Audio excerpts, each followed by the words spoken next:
and 9 live for you. And here they are. And they're racing. Que Pasa, Mufasa. Right out to the early lead. Delusional Dream is keeping up with the favorite in the early stages, and it's Que Pasa Mufasa putting the pedal to the metal and attempting to run away, but now is badgered by Game of Inches, who has taken the lead in the race 1 game by inches, and in fact pulls away by a length and a half, make it 2, 3/4 of a mile to go, 5, 2, 4, 6, 1, 3, and they're covered by 9. Up the barn side, Game of Inches and Harry Hernandez 2, racing well off the inside. Que Pasa Mufasa in second, prohibitively favored. Delusional Dream watches from 4 out of it. Then it's another 3 back to left of center. Then we come to Final Table, who's the second to last horse, and the one at the tail is Timber Lady, 13 lengths from the front, and the front belongs to Game of Inches at 6-1, trying to pull a bit of an upset. Que Pasa Mufasa within 1, and Bridgemahan's on the move with the favorite, but having to work hard to join this nickel. 5 lengths clear from left of center. Then it's a big gap back to Final Table, who's running on a tad. Round about the quarter pole, Que Pasa Mufasa attempting to say adios, Game of Inches. Que Pasa Mufasa, perhaps an ever-widening 3. Game of Inches is second. After that is left of center, and then it's Final Table, and they're into the final furlong, and Que Pasa Mufasa has run them into the ground with an insurmountable advantage. It's 2-6-5 in race 1. Que Pasa Mufasa.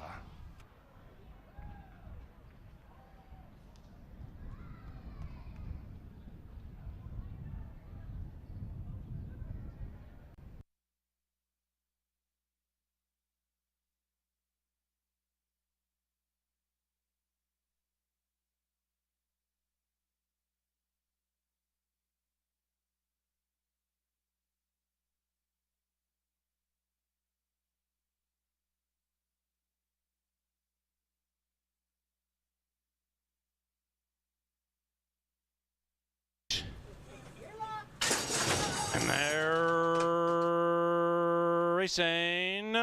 Holding tight, and Lindy Wade gets the first call, joined in kind on the lead by a hard-ridden Holden Tight, actually to the inside of Stillwater Brown, and outside of them is Halo's Laddie and Holden Tight from 4th to 3rd, second right up to the lead to the inside. After that, Bootleg and Posse on the class drop, full of run into the far turn, nowhere to go. That one's to the inside of We Are In It to Win It, and the first 5 sardined by 3. The 4's checking, and lost a length, maybe 2, overtaken by Blaze and Bluff, and after that, Shack's My Daddy. The one back at the tail is Sir Barnabas, Holding Tight, and Stillwater Brown. The stablemates go 1-2. Outside of that, Bootleg and Posse on the 3 wide side. Holding Tight with a tenuous lead from Stillwater Brown on the wrong lead. Outside of that, Bootleg and Posse, 5-2. It's Holding Tight, still holding on tightly, and they cannot confiscate the lead from him. It is 5-2-6 in race 2. Holding Tight first.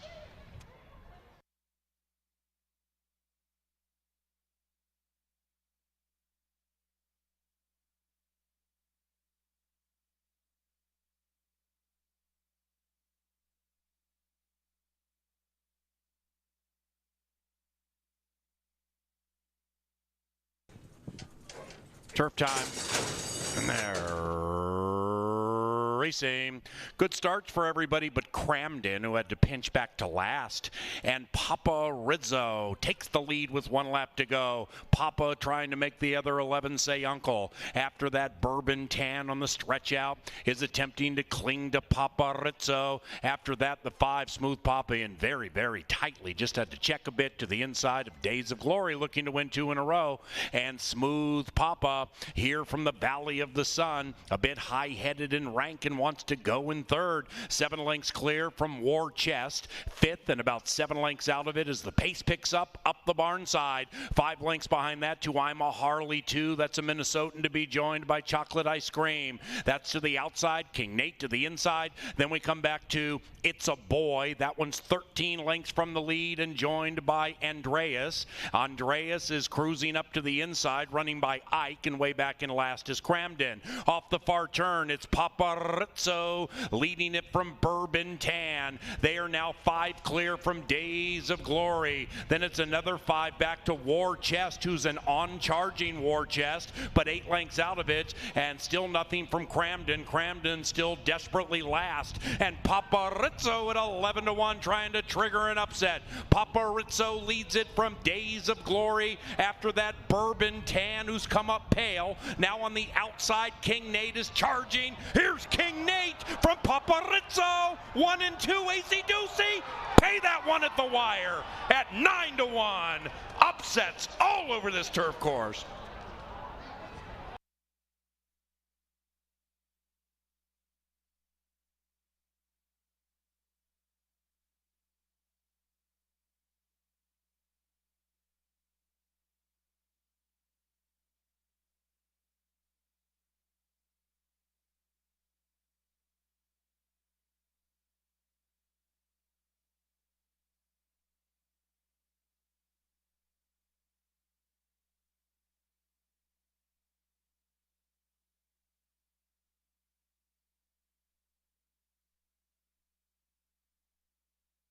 Sprint. And they're racing, and they've broken a line.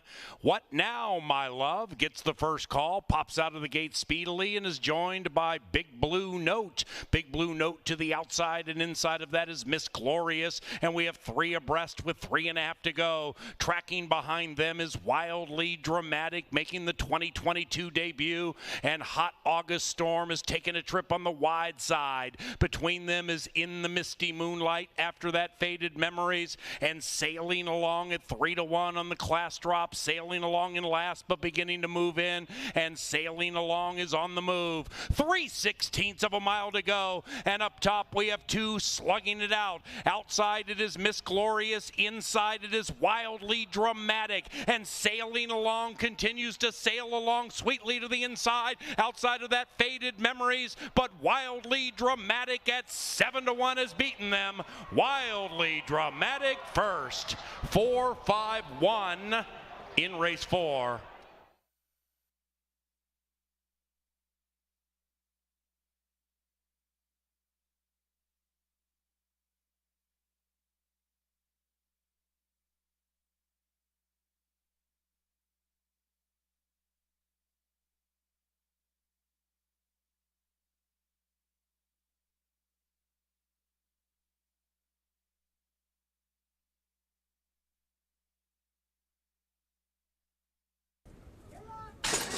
And they're racing in the Irving Anderson Classic.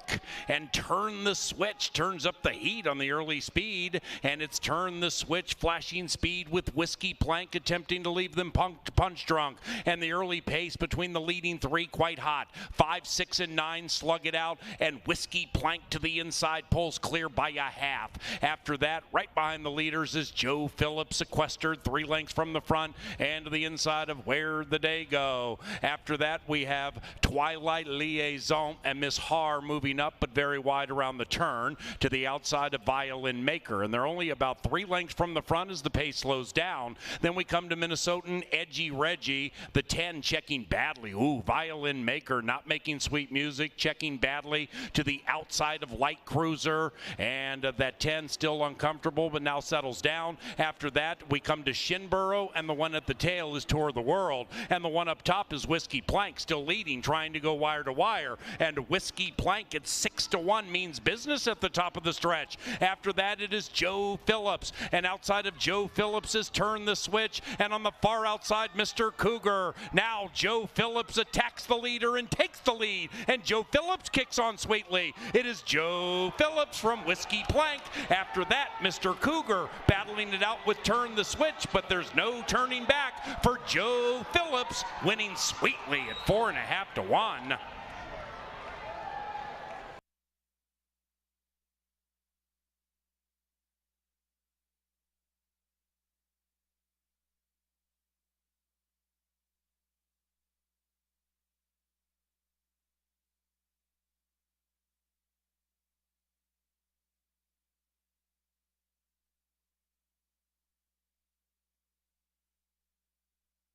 Race 6, and they're racing. Bad beginning for Mark of Valor and swift beginning for Dynamometer. Dynamometer is popping out of the gate and showing good speed with Deputy Law to the inside. Between them, Mr. D's Legend, and outside of that, Don't Box Me In. Very wide to not get boxed in, and that 8's on the move. After that, North Arm Bay, about 6 lengths from the front, and to the inside of Kovacs, and the one second last and racing erratically is Dakota Knight. Mark of Valor's a mile out of it. Meanwhile, they're midway through the turn, and it is Deputy Law to the inside of Dynamometer. Outside of that is Don't Box Me In on the 3 wide side. Behind them is North Arm Bay being urged but sneaking through next to the rail. Don't Box Me In with a burst takes the lead. North Arm Bay trying to run down this 8. From the back of the pack, Kovacs is finishing quickly into the final 125. Don't Box Me In at 9 to 5 from North Arm Bay. Don't Box Me In has done enough to win. 8-4-6 in race 6.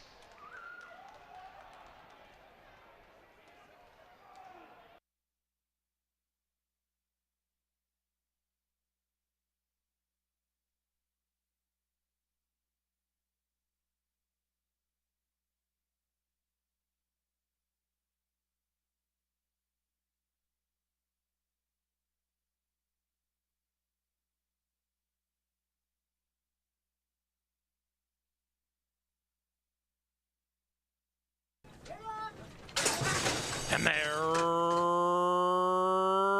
racing.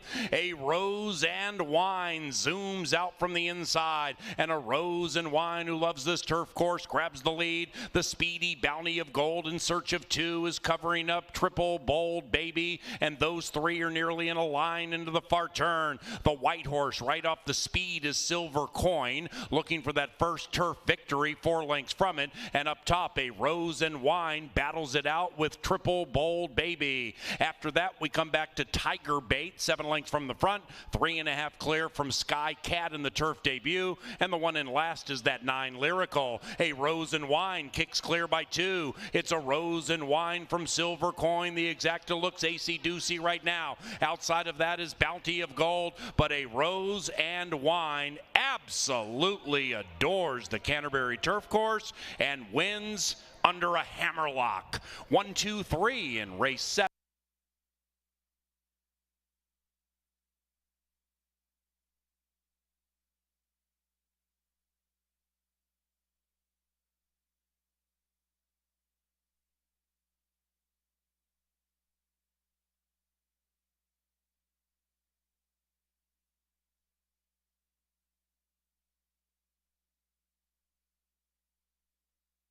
We're on.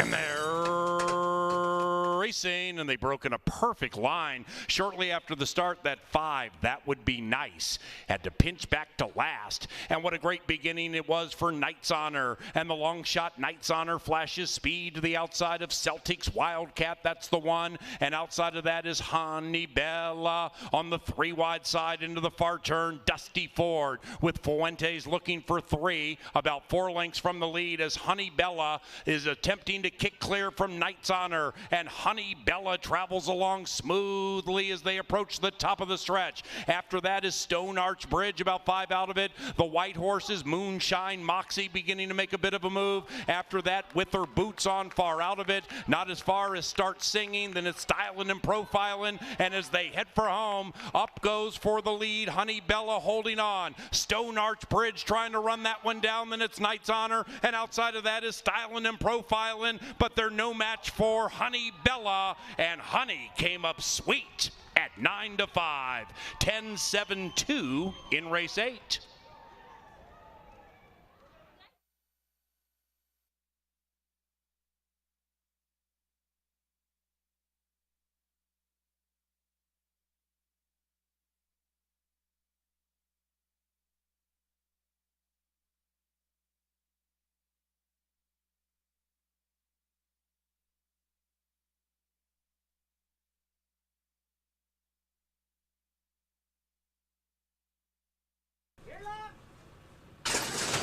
They're racing.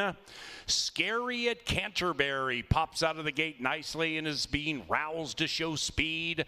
Likewise for Silent Sailor, who comes up loudly on the lead in the middle stages of the backstretch. And Said Duo has gone about 3-4 lengths clear from Eyes Flying By. And that one is joined by Warbucks. That daddy's about 3 lengths from the lead. Runaway Ready, the favorite, pushed on. Runaway Ready pushed on. 5 lengths from the lead, advancing slightly. Scary at Canterbury by a nostril. Then we come back about 5, maybe 6 after that behind the favorite to Sweet Analyzer.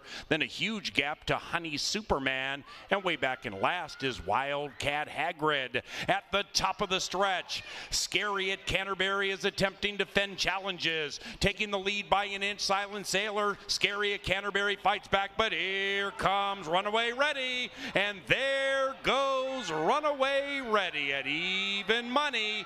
The People's Choice wins it stylishly. Sweet Analyzer zooms into second, tight.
Ladies and gentlemen, please rise for the playing of the Star-Spangled Banner.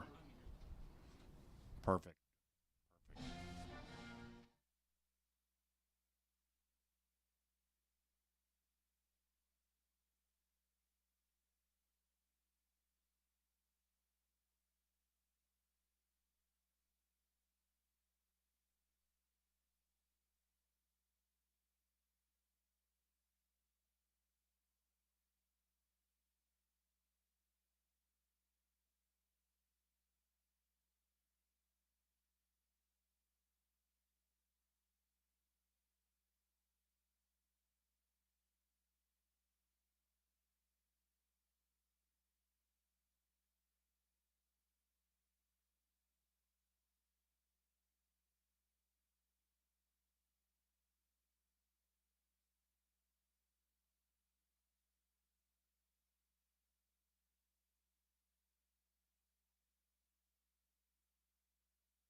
Good afternoon, ladies and gentlemen, and welcome to Canterbury Park.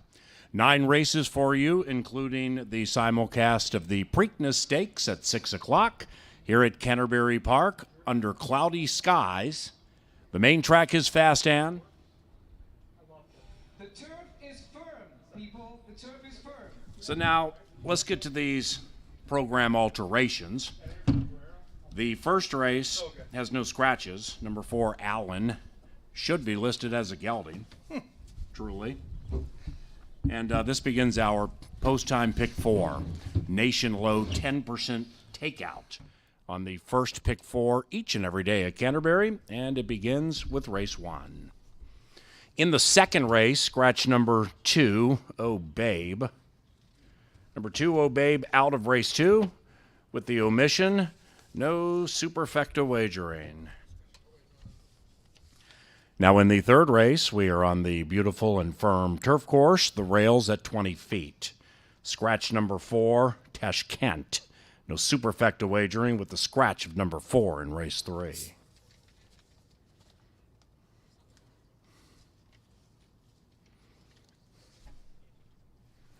Race 4 is claimed.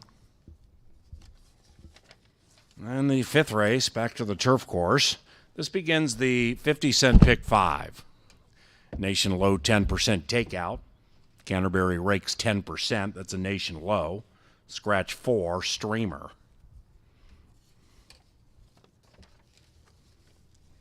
We've got some workout clipping penalties coming up here. Races 6 to 8. Clear of scratches and rider changes.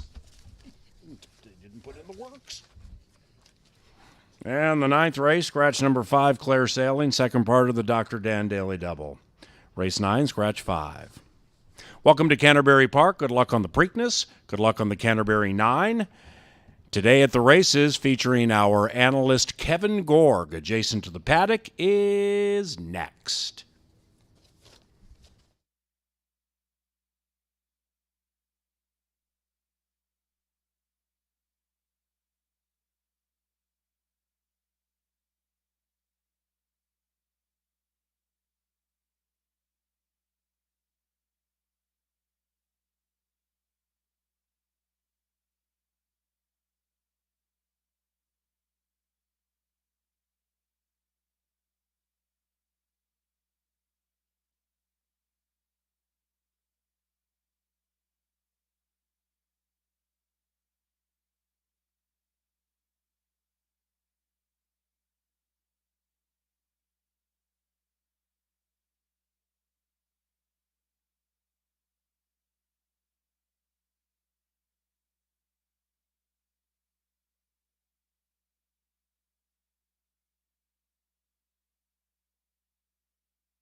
Yeah, it's a Saturday at Canterbury Park, and for those of you who are here for the first time this season, what took you so long? I'm just kidding. We started Wednesday.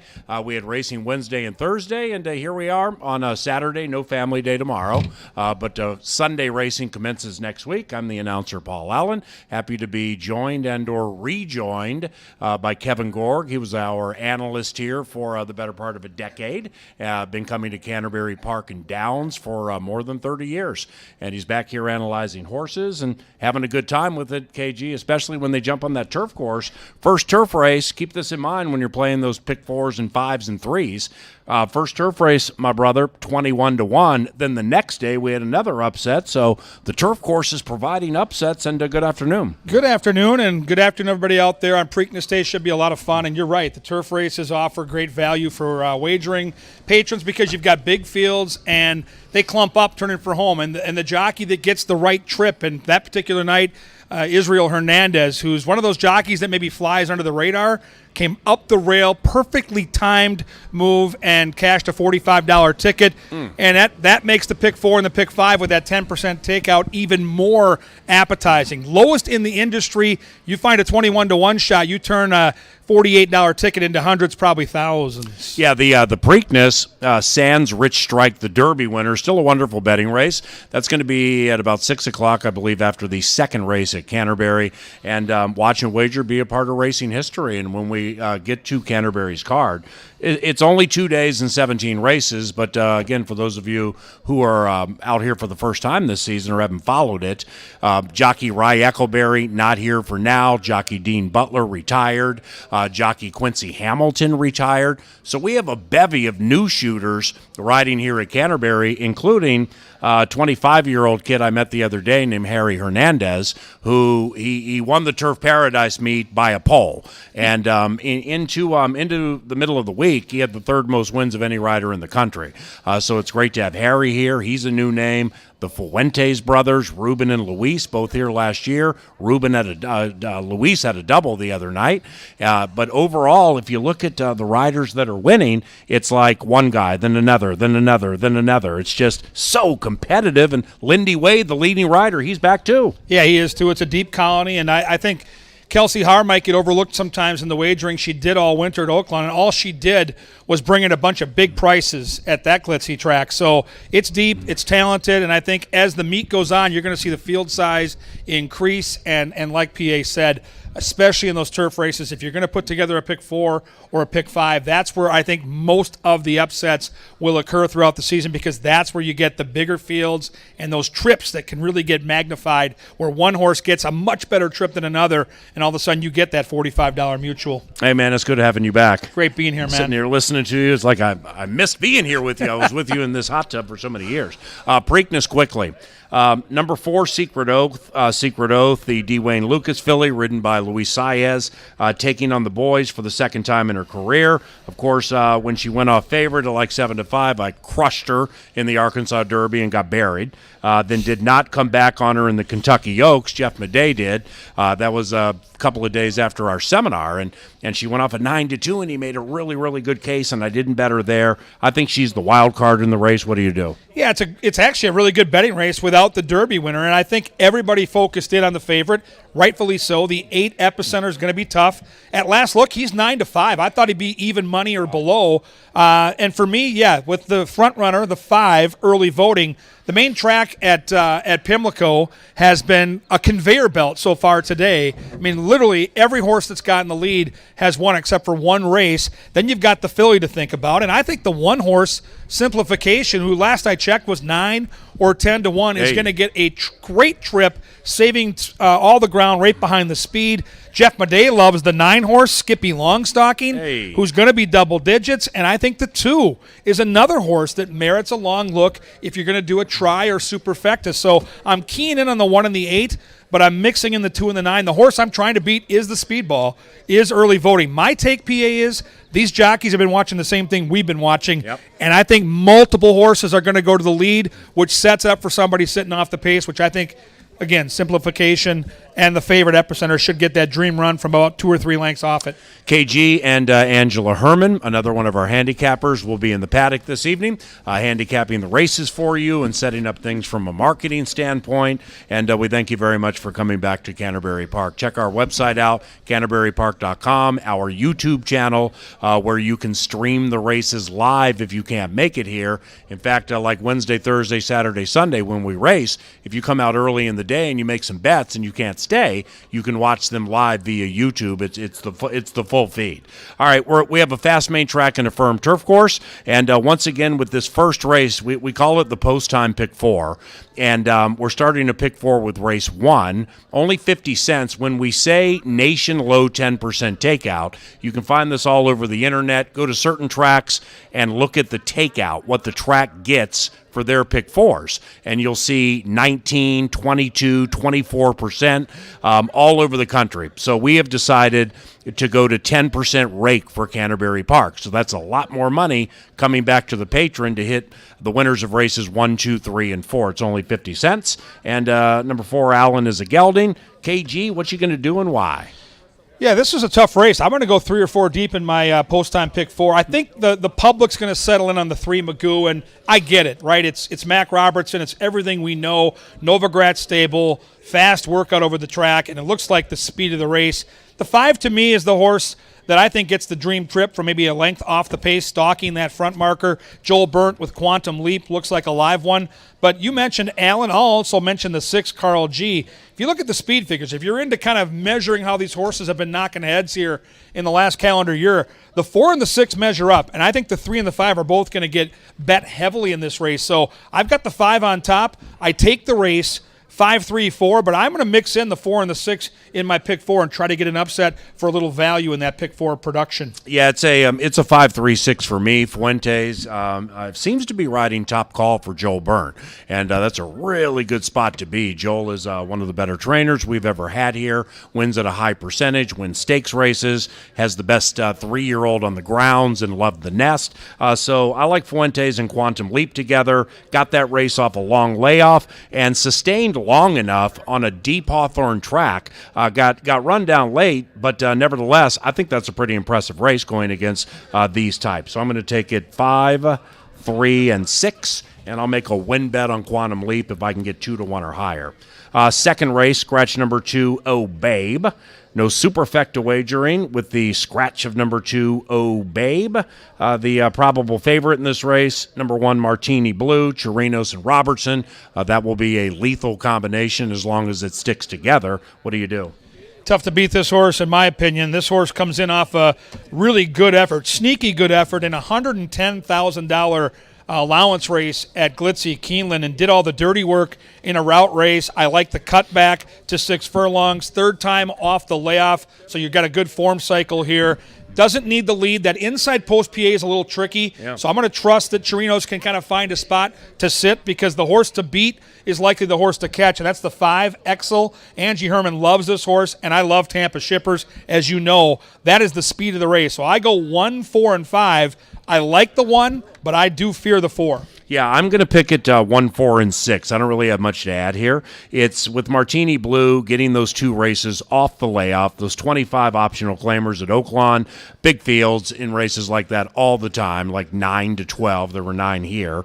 So I forgive the horse off the layoff for that, and then showed markedly more pop the next time at Keeneland in a race that was worth only $110,000. So now with the cutback, I mean, I think this horse should be even money, and I'm going to single Martini Blue in my pick 4. 1, 4, and 6 in race number 2. Third race, turf course, upset-laden turf course. We've had nothing but big payoffs on our turf course. Superfecta's paying $600 for a dime. Keep that in mind. This field's a little on the small side, but they will grow as the season grows, as Kevin told you. Scratch number 4, Tash Kent. No superfecta wagering, and here they are. Yeah, this is a rarity at Canterbury, a turf race with only 5 horses with the scratch of number 4 here. And I was a little torn when I handicapped the race. I was trying to beat the 1. The 1, to me, if we were off the turf, was an absolute standout. But we're on the turf, and that horse has never been on the grass, is bred modestly for this switch of surface. To me, it comes down to whether you like the 3 or the 5. The 5 probably the better value. The more likely winner, though, likely is going to be the 3, Budrow Talkin', in from Fairgrounds. Didn't like the last race, but that was on the main track. You go back to those turf races this horse has been running. Big closer, should be able to lay off the pace. There shouldn't be much traffic with only 4 other horses to worry about. So I've got the 3 on top. The 5, to me, really interests me. Jailhouse Kitten, This horse is very sneaky. Love the 1.5 mile effort on the grass at Sam Houston. So for me, I go 3, 5, and 1, but I'm against the 1 and trying to get both the 3 and the 5 there for the pick 4. It's 5, 6, 1 for me, and the way Kevin laid it out is perfect. I might. See, I was pondering an all in this race in the pick 4, trying to get this thing to pay a little more than I think it will. Astronomical, trying to win 3 in a row. Like KG said, never has tried the turf, so that's risky. I like the 5 Jailhouse Kitten, but I don't love him. And I like number 6 Full Bridled Phantom a little bit too, 2 for 4 in the Canterbury Turf Course. But, if I had to make a win bet here, it probably would be on the Danny Caldwell colors. Danny's one of our fantastic owners who ships horses in from abroad and owns a bunch of horses around the country. So, Danny doesn't have to send horses here, yet he does. He really likes Canterbury. We really like him. And I kind of like this horse. So number 5, Jailhouse Kitten, is my selection. To the 4th race, this is Today at the Races, Kevin Gorg and Paul Allen. We will be doing the shows out here Saturdays and Sundays, and Jeff Madey and Angela Herman will handle the handicapping from upstairs in the Dark Star press box on Wednesdays and Thursdays. No scratches here, KG. It's race number 4. I go 5, 7, and 4. Lucy's looking left. I think she'll have to start looking right with about 50 yards to go right in the winner's circle. Just make a turn right there, Roymus. On with that, Roymus. Come on with that, Lucy. Yeah, these are maidens. They've never won. Minnesota breds here. So the big question mark with our horse, and I'm with you on the 5 here, Lucy's looking left, is the layoff. Hasn't been seen since September, but that's normal when you have a Minnesota bred and you're Mac Robertson. You're going to condition the horse up to the race. The horse will be ready. The work pattern to me looks solid. I like those 2 efforts last year, a couple of second-place finishes. And Jeff Madey, who just walked down here, it's his favorite angle. 2-year-old into a 3-year-old, those figures can jump up in a hurry. So I've got the race 5, 6, and 2. The wild card for me is the 2. Full sister to Mr. Jagermeister, has a lot of talent, has had nothing but troubled trips. 3 starts, 3 troubled trips, including that prep race at Tampa Bay, and now Valerie Lund puts the blinkers on. I think the 2 is very sneaky. Hey. 5, 6, and 2 for me. Yeah, I don't. I really gave number 7 Royals Little Diva a long look. Ended up taking the filly second, and I went to the DRF formulator, looked at the sire, looked at the dam, looked at the trainer with first-time starters and the conditions. None of it added up. So I was trying to elevate a first-time starter in this race because I really don't love anybody who's run, but it just didn't add up for me. So I'll take it 5, 7, and 4. 5, 7, and 4. Just put a fat L right on that too, didn't I? Which means I'll probably be wrong. That's cool. Great, Amaretto. Uh-oh. DKG. 5th race, here we go. Get ready and have a satchel bag, an attaché case, and or a wheelbarrow because we have 9 on the turf and it always pays big. Scratch 4 streamer. Who do you like? Well, I'll be on the monitor right before this race, going over my pick 5 ticket. I will not have less than 5 or 6 horses, so that tells you what I think of this race. This is the best betting race on the live card tonight. Same. Race 5 is awesome. I love the race. I've got the 2 on top in lukewarm fashion. She Be Glamorous. Valenzuela for Flores. Love the history at Canterbury. 7 for 9 in the top 3 on our turf course. That post position is a huge advantage from post 2. Good stalking speed with some closing kick. She's the horse to beat. But there are others in here that I think could offer some great value, including the 8. This 8 horse to me looks very live. Kalanicki, indeed, in from Louisiana, lost an aorta smasher last time at 4-5. Very speedy, should be up near the front in a crowded field. And do not leave out the 7. If you're putting together a try or a super, watch out for She's Got the Power. Big closer, always comes running, fit for this. PA right now, I'm going to go 2, 8, and 7. But like I said, I'll use 5 or 6 horses in my 50-cent pick 5, which we'll talk about a little later this afternoon. And I'm 8, 9, 5. So, I'm using 4 horses in here in my pick 5. Only a 10% rake again. You're going to hear me say that a lot, specifically early in the season. A, just in case the outstaters have the volume turned up. But B, for those of you here, to have a 10% pick 5. that is so antithetical to what tracks do around the country. And more money comes back to you, and it's not risky for us. I mean, we want people to play and people to win, because then they go tip my son at Chip's Bar in the card casino at that bar. Nice. So the 10% takeout, it behooves you, whether it's colors, names, or favorite jockeys. Not that you know all of them because so many are new. You should play it because the takeout is so advantageous to you. Yes, I'm 895. I'm Kalanicky. I'm bullish on these Louisiana shippers all of a sudden out of nowhere because I took stands against them for like 15 years. And then I started taking stands against the fairground shippers at Keeneland because it's what I do, and I'm the chaser. And then they started winning and winning and winning and winning at Churchill, and I'm like, Uncle, I give up. So now I'm on them. And it actually worked pretty well for me the first two racing days here. Kalanicky has speed. Ruben Fuentes, terrific on the turf, just like Rose and Wine. So, yeah, I like this one a fair amount. 8, 9, and 5. But, when it comes to, like, me picking the 8, who'd you pick, KG, the 2? I had the 2, yeah. Yep, KG picked She Be Glamorous. If you need to split the difference, we strongly suggest Dave's Faves. Yes.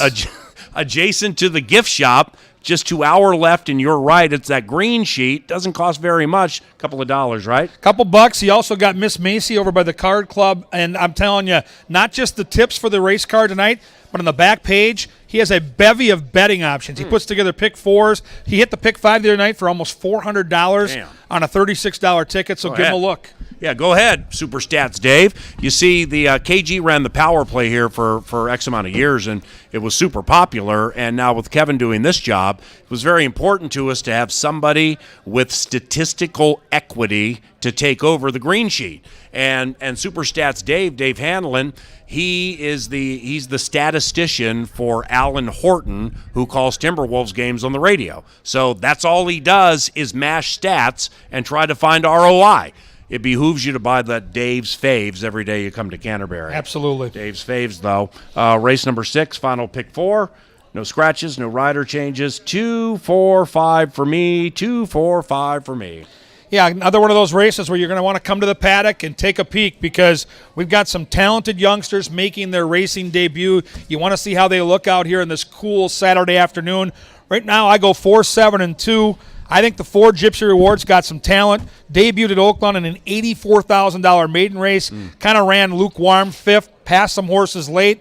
But it's Mac Robertson, and he'll have this horse ready to go on his favorite stage here at Canterbury. And then what do you do with Lock It Down? This was a buzz horse last year. Everybody was talking about Lock It Down. Had a couple of nightmarish trips. Super talented racehorse. 6-1 PA. 4, 7, and 2. Well, yeah, I mean, to start the pick 4 or continue the pick 5, the 8, She's on Easy Street. This one's 9-2 on the morning line, guaranteed to have early speed, and also comes from Will Rogers Downs with Bravo, and he wins with these all the time.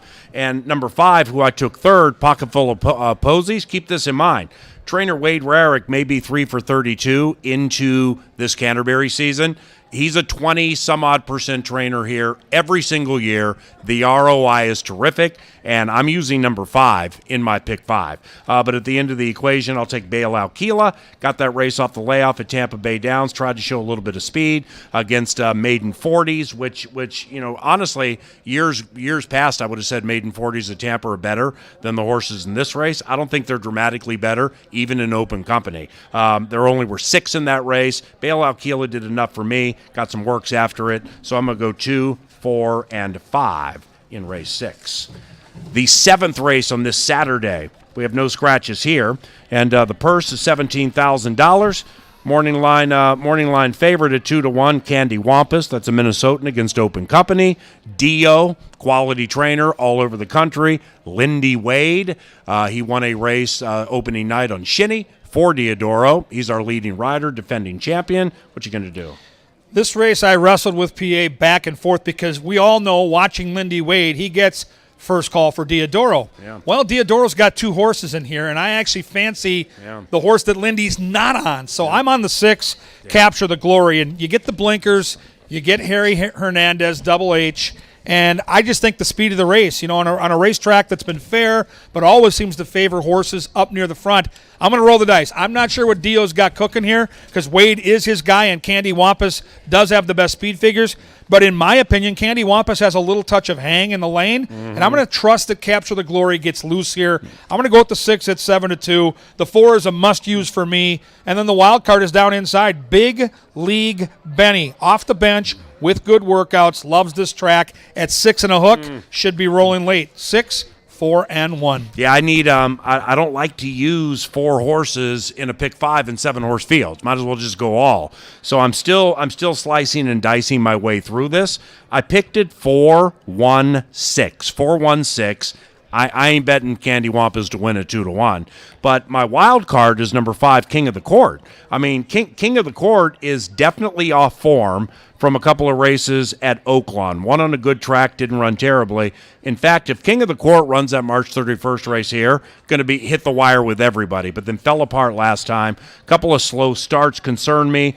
But King of the Court is 3 for 4 in the winner's circle at Canterbury and always likes it here, so this one's definitely in my pick 5. Let's get to the 8th race in the business. We call it the penultimate. No scratches, no rider changes to begin Dr. Dan's late double, and there they are. Another maiden race, first-time winners. Someone's going to get their picture taken. I'm going to go to the outside. I think the post advantage is significant on a horse with stalking speed. Joel Burnt, Luis Fuentes, Lothenbach Stables. Everything tells me this horse is ready to go. I love the prep race in the slop over in Chicago. I think this horse right now fit and ready to rock and roll. This could be a pick 5 single for me for sure. I'll use the 6 horse underneath, off since July, which is pesky, but you mentioned it. The Rarick gang wins and wins for size here.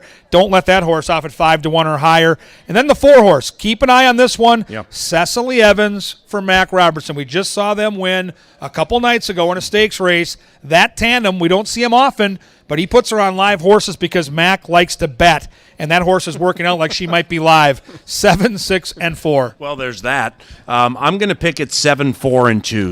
7-4-2.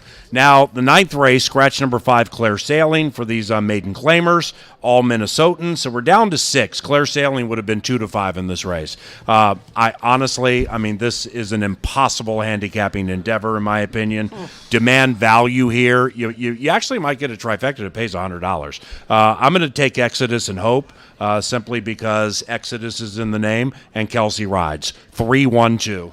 I was really torn because I thought the 5 was a standout. Now I'm going to have to try to be creative, and I'm going to try the 2, Shirley, a Legend. I think falls into a pretty good trip here. I really do. I think this horse gets a good stalking trip. The 1 is the horse to catch, no doubt about it. The 1 is going to be flying out there on the front, and if they let that 1 off with soft fractions, the 1 can wire him. But I think the 2's got the foundation off those route races. Looks like a 5-year-old that got good last year. I go 2, 1, and 7. Jockeys, those of you working on the gate, God bless all of you. Stay safe this evening. And for Canterbury Management, our marketing department, and our second to none television department, and for Kevin Gorg, I'm Paul Allen. Thank you very much for coming to Canterbury. Good luck with us, and good luck with the Preakness.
All right, fans, Kevin Gorg with you up in the press box here, getting ready for the post-time pick 4, industry low 10% takeout. As I mentioned in the pre-race show, I think there's a way to spread early and maybe get an upset or two.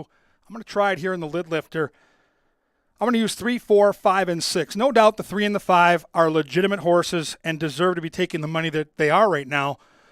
I think 4 and 6 are being disrespected. I think either one of those horses on their best day could pull off an upset. If you get an upset here, that pick 4 could really be a bountiful one. So I'll go 3, 4, 5, 6 in race number 1. Second half of the double, the 1 is the horse to beat, Martini Blue. In from Keeneland, as I talked about downstairs. Excel, the 4, though, is the speed of the race. And I do not want to have a ticket that doesn't include the horse that's going to have the lead turning for home. So I'm going to use the 1 and the 4. If the 1 wins, I'll be okay. If the 4 wins and I get an upset in the first, now we're halfway home and we're sitting on a big score.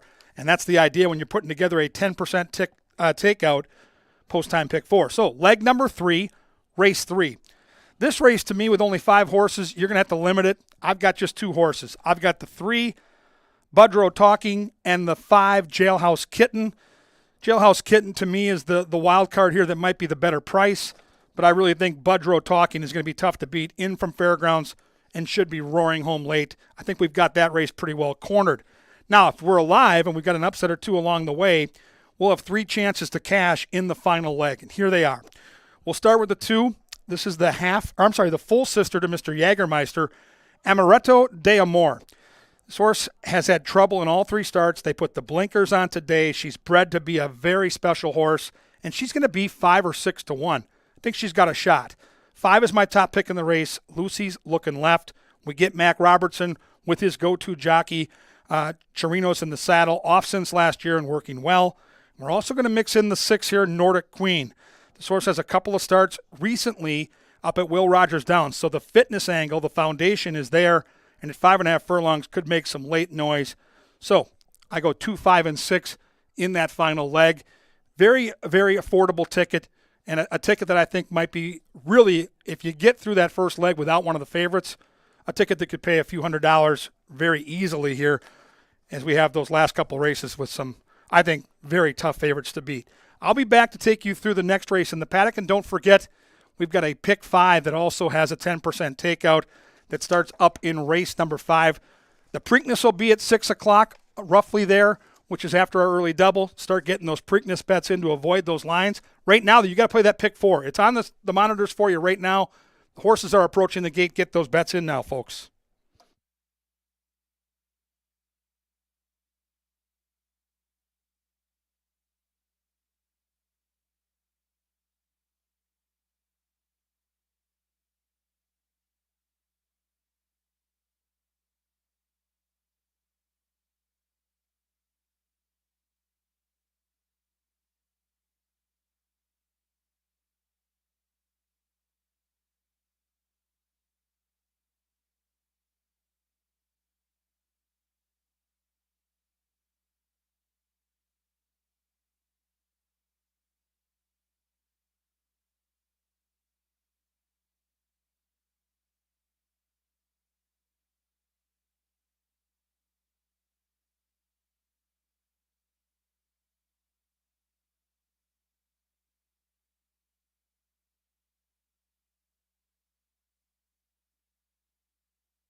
Ladies and gentlemen, Canterbury Park welcomes the following groups to the racetrack today. B&P Drywall and the 20th anniversary celebration. Russ's 40th birthday celebration party is here. Likewise for Shannon's 50th birthday party. We welcome Prinvest Advisors and CHS Group. We also thank our sponsors for the 2022 season. They include Atomic Data, Appalatos, Bud Light Seltzer, Cutwater, JTR Roofing, Pepsi, Mystic Lake, Think Minnesota Realty, Minnesota Lottery, Loeffler, Quick Trip, and Continental Diamond. Couple of races here at Canterbury, then the Preakness Stakes from Baltimore. We have 9 races, fast and firm, to the gate for the first, relatively soon.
It's post time.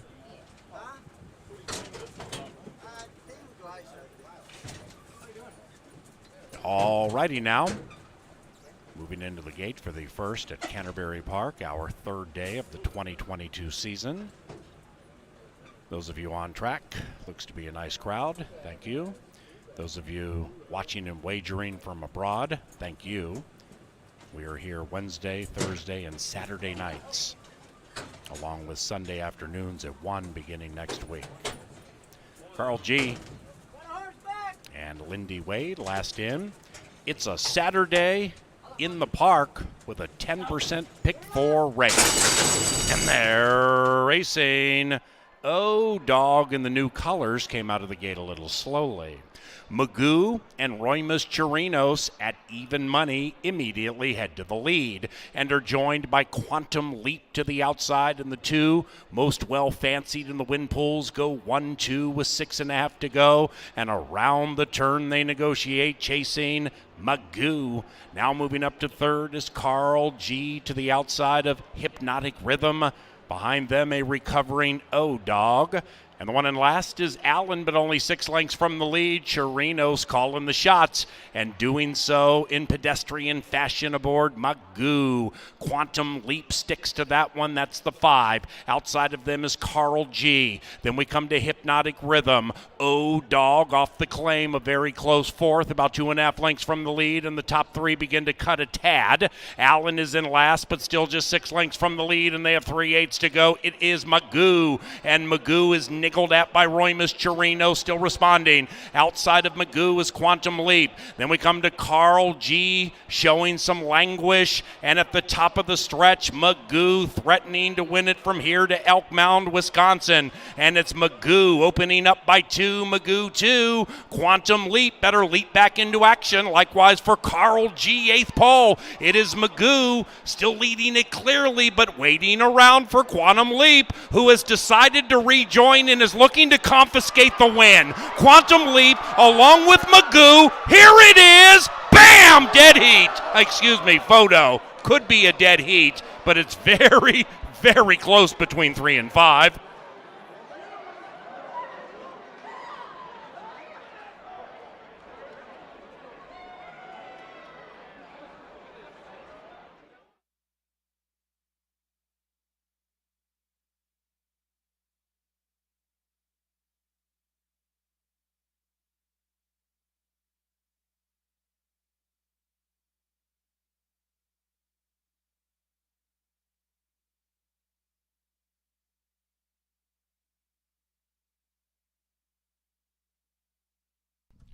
Super tight, hold all tickets. Super tight between 3 and 5.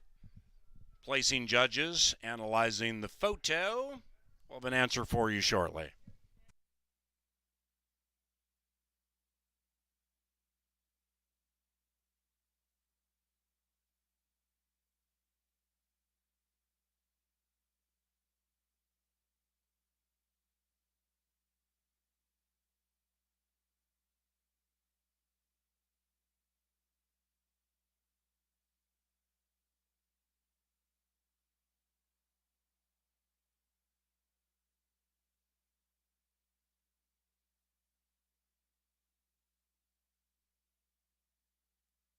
We have an answer, and the winner is 3, Magoo.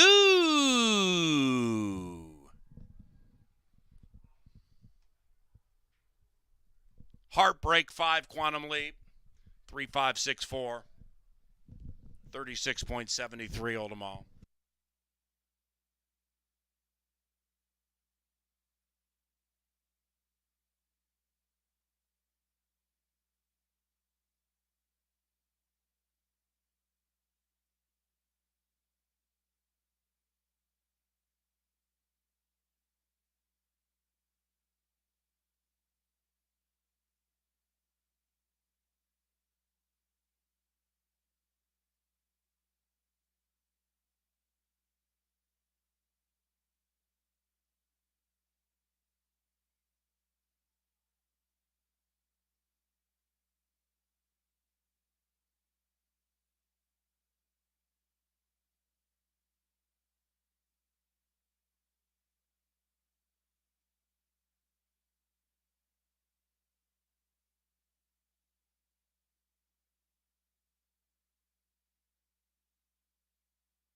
The first race is official. Preakness Stakes about 6 o'clock. Second at Canterbury, courtesy of Apple Autos.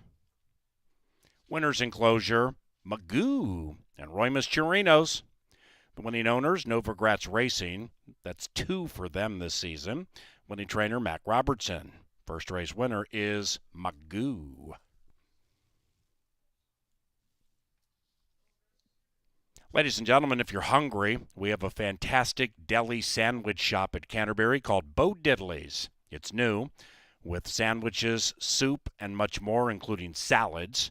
It's where the old Cantina location is. Track level, that's level number 1. It is Bo Diddley's and fantastic sandwiches. It's a local favorite. Stop by and dine. Atomic Data is the preferred IT solutions provider for Canterbury Park, one of our sponsors. Race number 2 is 20 minutes from now. No superfecta wagering in race 2 because number 2, Oh Babe, has scratched.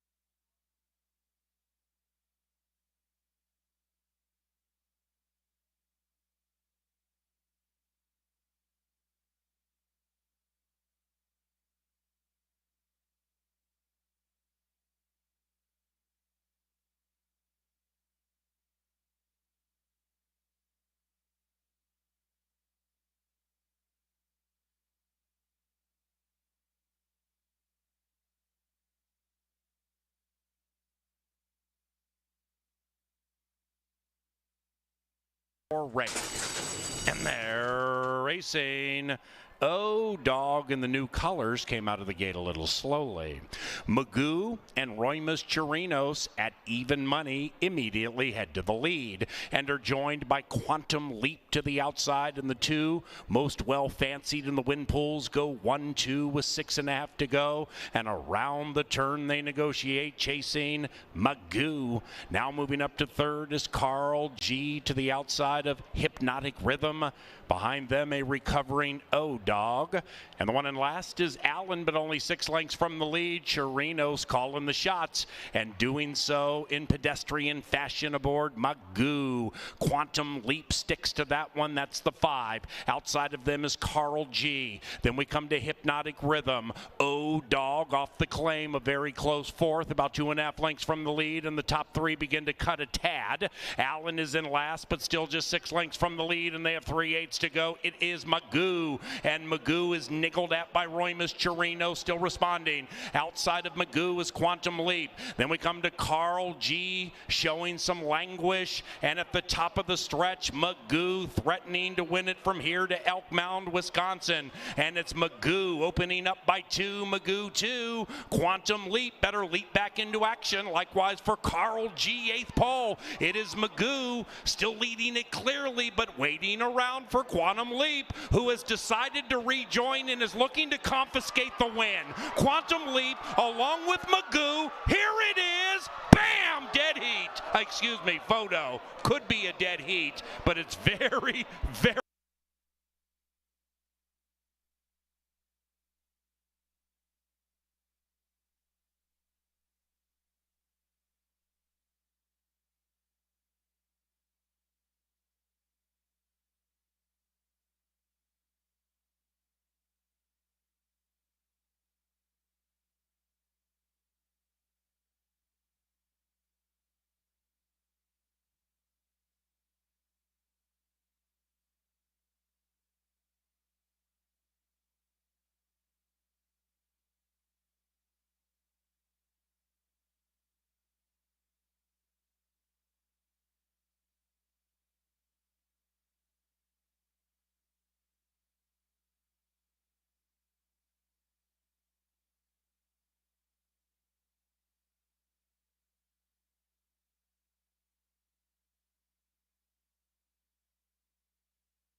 Well, the more things change, the more they stay the same. Mac Robertson, 14-time winner of our training championship. Such an exclusively good trainer. Always, every season, so consistent. He gets it done.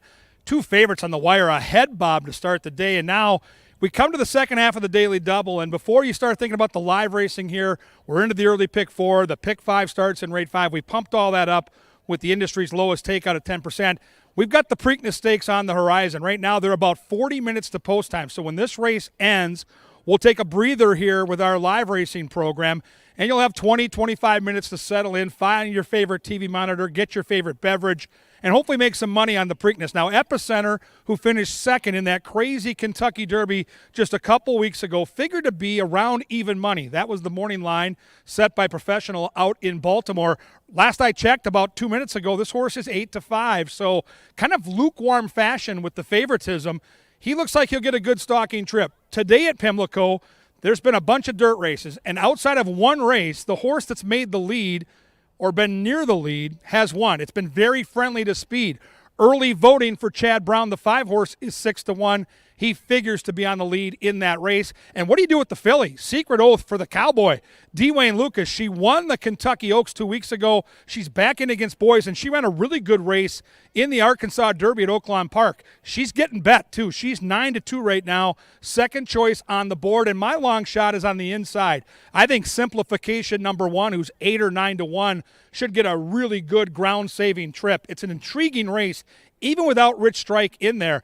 Couple long shots to watch. The 2 and the 9, both are going to be double digits. I think both can sneak into the Superfecta at big prices. But I'm going to key the 8 Epicenter on top of the 1 Simplification and try to get some long shots around there. Hey, if Secret Oath wins, I cashed on her on Oaks Day. I'd love to see Dwayne Lucas win the race with a filly. That's a great story, and I'll tip my hat at 9-2. But don't forget, that race is right after this race gets over. There will be some significant lines. We got a good crowd on hand. Get those bets in now. Now we talk about the second half of the double. An attractive allowance crew here. We had a filly taken on the boys. That was the 2 horse, but she scratches. And number 1 looks spectacular. I'm not surprised. It's Mac Robertson again. And good-looking horse is Martini Blue. Last time out in an allowance race at Keeneland, where it was a $110,000 event, ran a really good race. A sneaky good 5th that day. Back with her own kind, or his own kind. Should get a good stalking trip. With that 1 post, can sit back and make 1 run late, probably from 3-4 lengths out of it. Martini Blue looks like a really nice horse. The bloodlines are there. 3rd time off the laugh, and I'm telling you, physically, can't look much better than this horse does right now in the paddock. Love what I'm seeing. Number 3 is Leslie's Gold. Luis Negron gets the call for Valerie Lund. Last seen in the fall, also comes out of a race at Keeneland. Has a touch of stalking speed, and I mentioned that because there isn't a lot of early speed signed on. The 4 horse on paper might be the speed of all the speed, but I think the 3 can keep the 4 on it at 5-1. Leslie's Gold should be prominent in this race. XL is the 4. Jermaine Bridgman is a new jockey to Canterbury this season. I'm going to tell you right now, this kid has ridden at some glitzy tracks. I'll mention Woodbine up in Toronto is one of my favorites where I've cashed a bunch of bets on this young man. Great rider. You're going to love watching him at Canterbury all season long. Jermaine Bridgman likely has the speed of the race here with XL. Last seen at Tampa Bay Downs, Tampa shippers year in and year out come to Canterbury and win for size. The horse to catch, no doubt, number 4, XL with Jermaine Bridgman. Number 5, Citrus Bay. Ruben Fuentes gets the call here. Oaklawn Park Invader. This is an Arkansas-bred horse. Like the 1 horse, should sit off the pace. If they go quick, the 5 could be motoring late and try to make some late noise when they run down that Canterbury stretch. Up on the outside, number 6 is Bugler. Here's another new shooter to Canterbury. Harry Hernandez, just crushed at the Turf Paradise meeting, was the champion jockey by a pole, as Paul Allen said. He is a really good rider, one you're going to want to star in your program each and every racing day. Bugler, outside post, in from Arizona, and yet another horse that should be coming from off the pace. Can anyone catch the 4? I think it's the 1. I think Mac Robertson sweeps the double. The Preakness just about a half an hour away. We've got a 9-race program. So much fun to have right out here at Canterbury Park. Good luck.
Hello, Canterbury. Thank you for joining us for Preakness Saturday. We hope you're enjoying yourself. It's about 3 minutes to post for race number 2. Remember, we are going to be taking a break after this to tune into the Preakness Stakes at 6:01. If you'd like to make any bets for the Preakness, please make them prior to 6 p.m., as that's the approximate post time for the Preakness from Pimlico.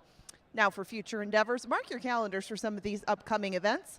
The Canterbury Concert Series tickets are now on sale. You don't want to miss this concert series, including Everclear, Melissa Etheridge, Cloud Cult, Anderson East, and many more. You're going to want to check out www.canterburypark.com for more information and for your tickets to tune into the Canterbury Concert Series. Now, Memorial Day weekend at Canterbury Park, we are going to have our Pepsi Family Day making its seasonal debut with sweet treats, pony rides, and face painting. There's fun for adults and kids on our first Sunday of the season. But remember, we will not be racing on Memorial Day Monday. So if you would like to bring the family out for that holiday weekend, please come and join us on Sunday. First post is at 1 p.m. Any other promotions, any information, any tickets can all be found on our website. Again, that's www.canterburypark.com.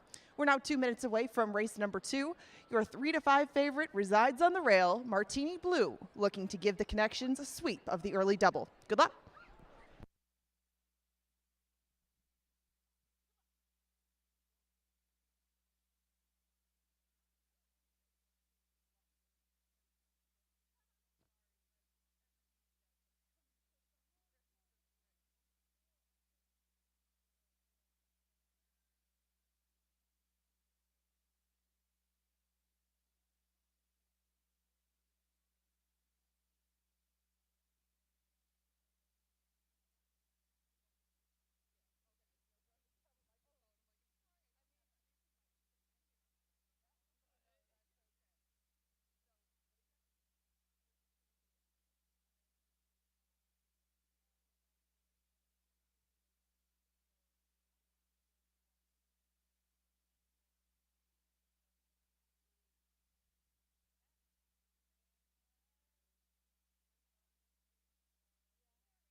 The horses have reached the starting gate, and it is now post time.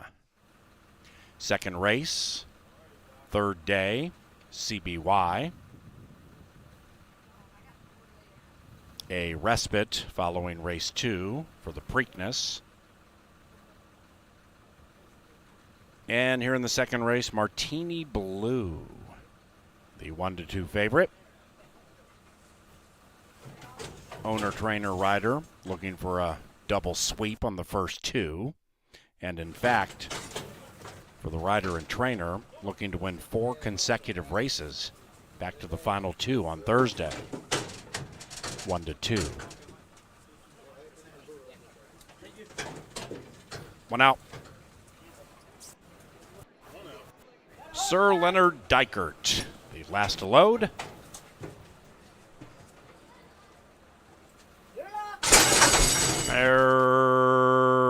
Racing. Citrus Bay got the jump on Martini Blue, but the 1-2 favorite came out beautifully. And now Leslie's Gold aggressively splits runners, and Excel joins the fray. So does Bugler. And we have 5 in a line with Martini Blue wanting no part of it. Martini Blue's just a length and a half, maybe 2 from the lead, as 4 equine athletes dash into the far turn, separated by heads.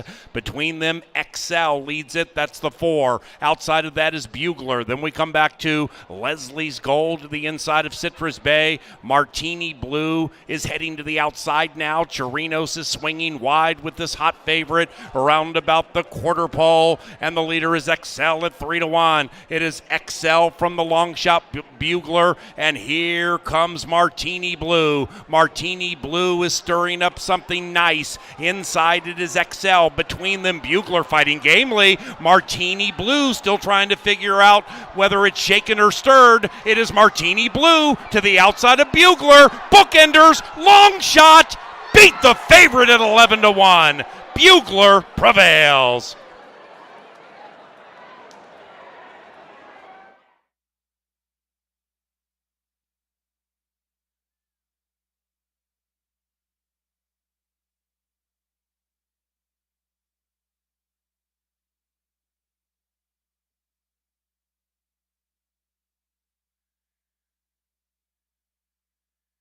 Photo.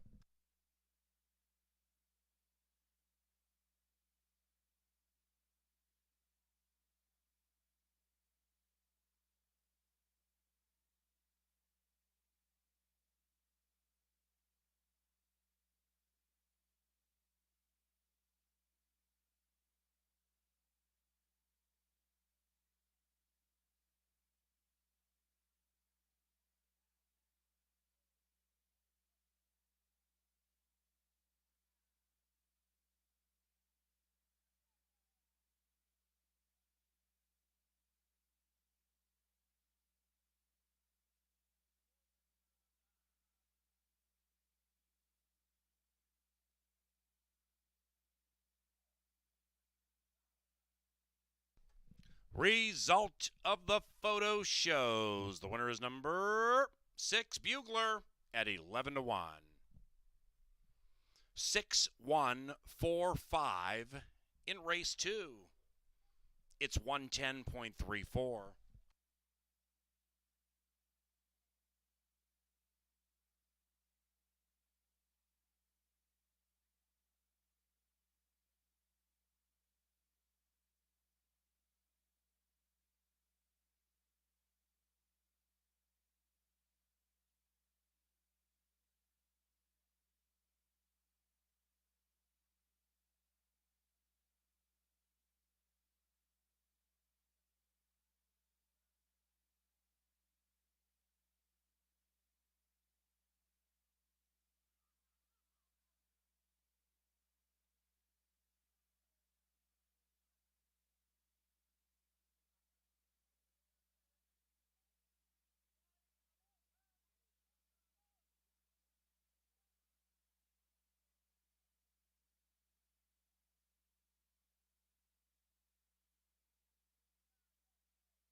Now entering the winner's enclosure, the winner of the Sue Saw Me Stakes, it is Bugler and Harry Hernandez.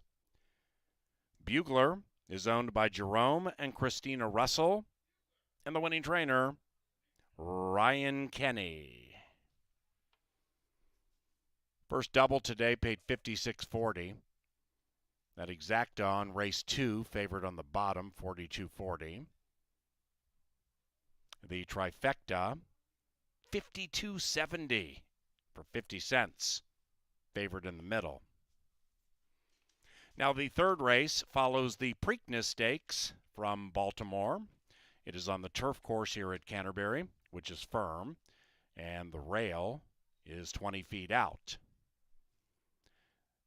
The Preakness Stakes has no scratches.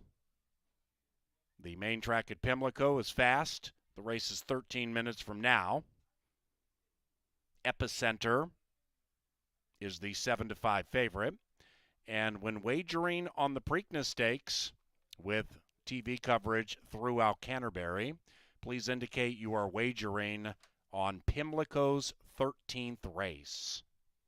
Meanwhile, the third at Canterbury is about 45 minutes from now, and scratch number 4, Tashkent.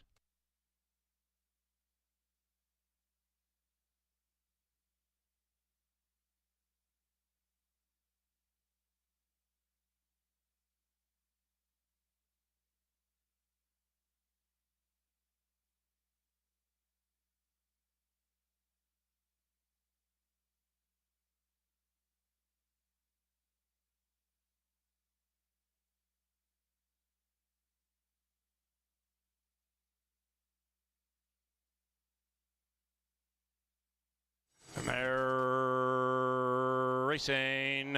Citrus Bay got the jump on Martini Blue, but the 1-2 favorite came out beautifully. And now Leslie's Gold aggressively splits runners, and Excel joins the fray. So does Bugler. And we have 5 in a line with Martini Blue wanting no part of it. Martini Blue's just a length and a half, maybe 2 from the lead, as 4 equine athletes dash into the far turn, separated by heads.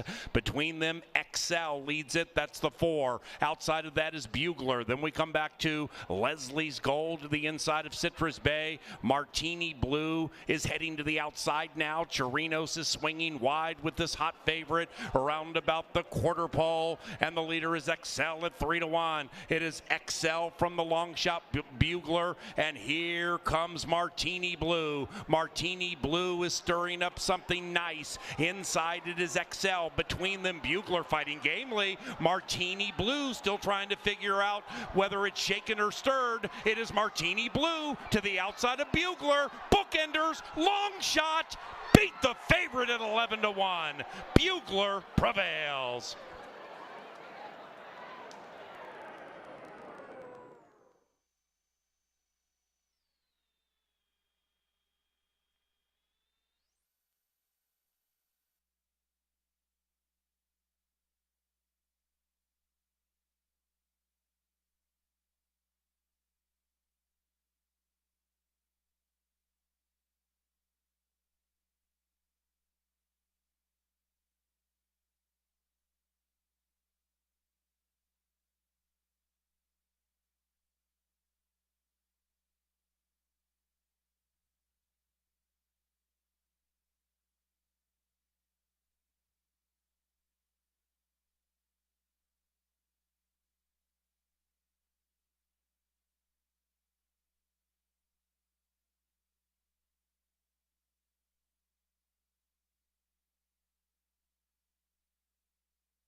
Velasquez, owned by Tammy Bobo, Tristan Demerick, trainer Antonio Sano. 2. Creative Minister, Brian Hernandez Jr. the jockey, for Fern Circle Stables, Back Racing LLC, Magdalena Racing, trained by Kenny McPeak. 3. Fenwick, with Florent Giroux, owned by Villa Rosa Farm and Harlow Stable, the trainer Kevin McCathan. Number 4, Secret Oath, jockey Luis Saez, for Brightland Farm, trained by Dwayne Lucas. 5. Early Voting, jockey Jose Ortiz, for Clarovich Stables Incorporated and the trainer Chad Brown. 6. Happy Jack, with Tyler Gaffleone, owned by Calumet Farm and trained by Doug O'Neill. 7. Armagnac, with jockey Arad Ortiz Jr., for SF Racing, Starlight Racing, Medicat Stables, Masterson, Stone Street Stables, Schunfarber, Waves Edge Capital, Donovan, Golconda Stable, Sienna Farm, and trained by Tim Yachtine. Here's Epicenter number 8 with Joel Rosario. For Winchell Thoroughbreds LLC, the trainer Stephen Asmussen. And Skippy Longstocking number 9, jockey Junior Alvarado, owned by Daniel Alonso and trained by Safi Joseph Jr. 7 minutes to the Preakness.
Hey, Canterbury Park, everybody else, what's going on?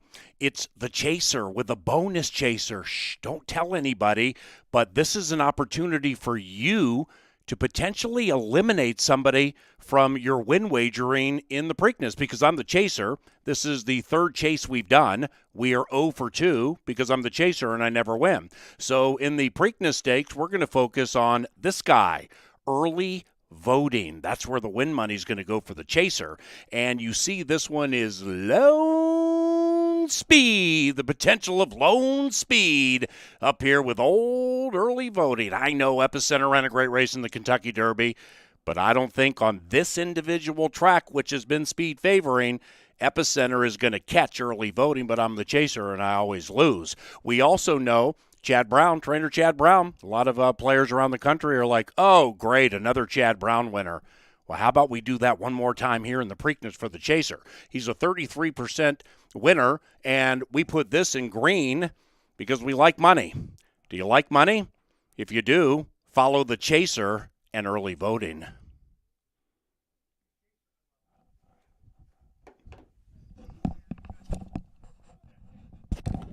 I forgot my shot.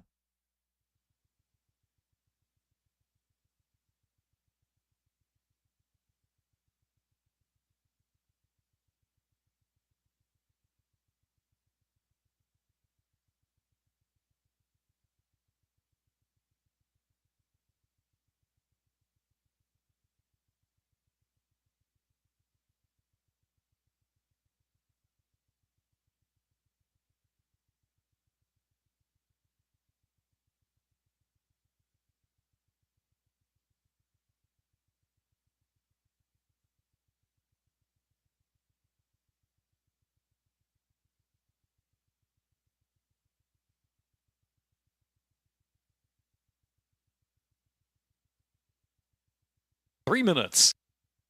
3 minutes to the Preakness.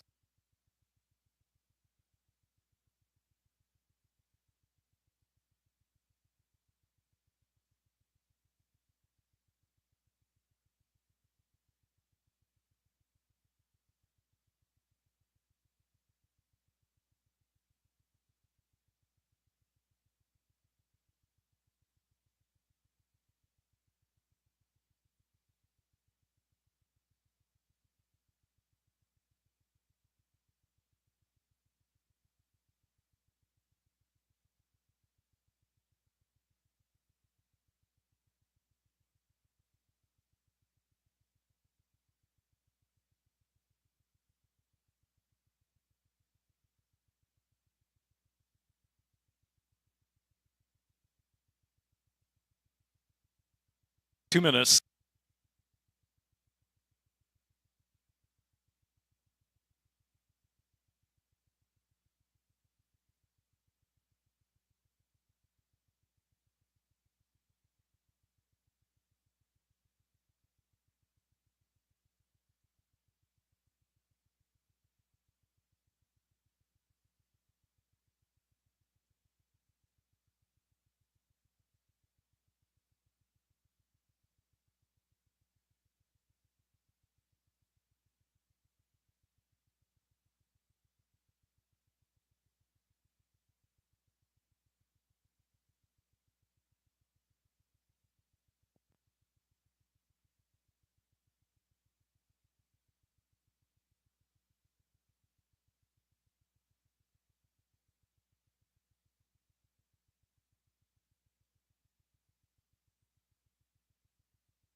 They're approaching the starting gate for the Preakness Stakes.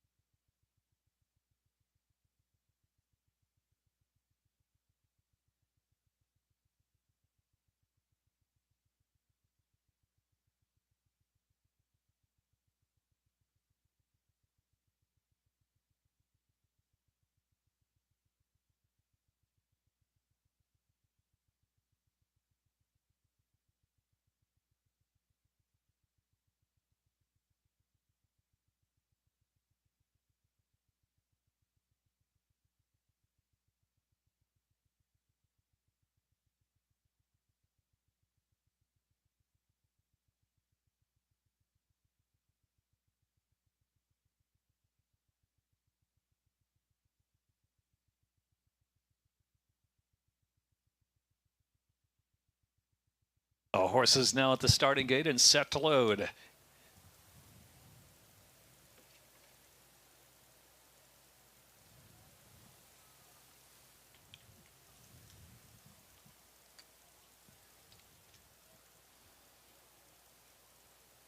Early voting is in. Happy Jack, Simplification, Creative Minister, and Fenwick are in. Armagnac. Here's the filly, Secret Oath. Epicenter. One out, Skippy Longstocking. Post time for Preakness 147. And they're off in Preakness 147. It was a perfect start. Early voting right on top early. Armagnac there on the outside. Early foot two in Simplification. Breaks sharp from the rail. Is third now as they come past us. The outside is Happy Jack, who's next. Fenwick is in between horses. Creative Minister down to the inside. Skippy Longstocking. Epicenter is second to last at this point, and some 7 or 8 lengths off the pace. The filly Secret Oath trailing the field as they round the first turn here at Pimlico. At opening quarter 24.32 as Armagnac shows the way. Armagnac early voting sits right off the speed of Armagnac. On the inside, Simplification is in third, and Happy Jack alongside in fourth. Creative Minister is in fifth. Skippy Longstocking is next, and they're followed in between horses by Fenwick. Epicenter is on the inside, lingering some 7 or 8 lengths off the pace, and Secret Oath yet to move from the back of the pack. Armagnac still there. Armagnac 5 furlongs from the line. Early voting tracking along still in the second spot. On the inside, Creative Minister gradually trying to move forward. Simplification in the 2-path, just 2.5 for the front as well. Racing fourth position. Then Happy Jack is in fifth as they head into the far turn run. The half mile was 47.44. Around that far turn they go. Armagnac early voting on the outside, creeping closer with each and every stride. Simplification. Secret Oath is let loose in the back of the pack, and she's on the move. She's on the move on the far outside, and Creative Minister is down to the inside, followed by Skippy Longstocking. Epicenter still a lot to do on the rail. Epicenter now trying to move forward with a quarter to go at Pimlico. Epicenter is fifth, and on the inside, early voting takes over. Early voting burst away with 1 furlong left to go. Epicenter rail run coming with each and every stride. Secret Oath out the center of the track. Creative Minister right there in that battle too, but it's early voting clear. Epicenter trying to gain late with a 16th to go. Early voting shifting over to the rail. It's early voting to take it from Epicenter, a length and a half. Creative Minister, then Secret Oath. Close for the next spot. Simplification, Skippy Longstocking. Then Armagnac and Happy Jack and Fenwick.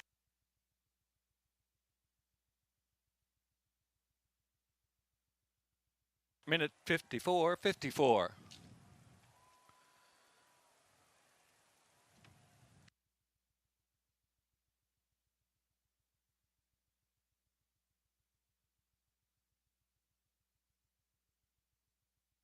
Five, 8, 2, 4. Early voting in the Preakness with Jose Ortiz for Clarabridge Stables. Chad Brown.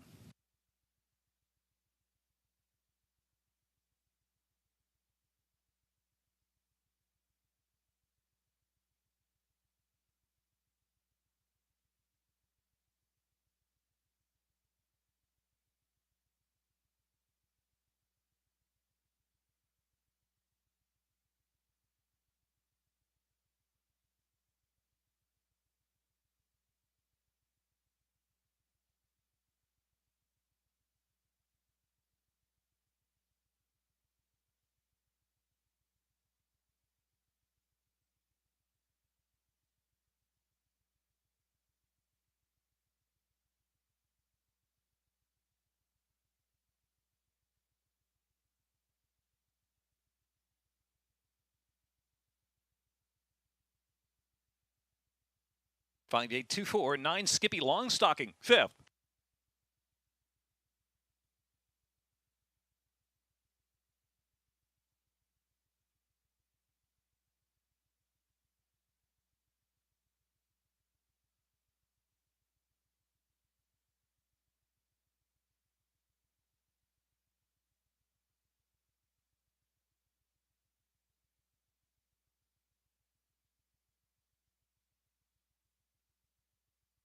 Hey, congratulations. I could see that this is a very emotional win for you. You were immediately in tears after the race. Can you just talk about the emotion behind that right now? Yeah, this is it's a huge race. It's a dream come true, and it's amazing to share this moment with my family, my mom, my dad. I know they're watching me. My wife and my kids are here. Your first Preakness Stakes win, also a win that you get with Chad Brown, who's one of the people that you've won so many races with. What's it mean to get this win with Chad? Yeah, Chad and Seth have been very supportive of my career since day one, and they deserve all the credit. They have enough points to run on the Derby, and they pass that.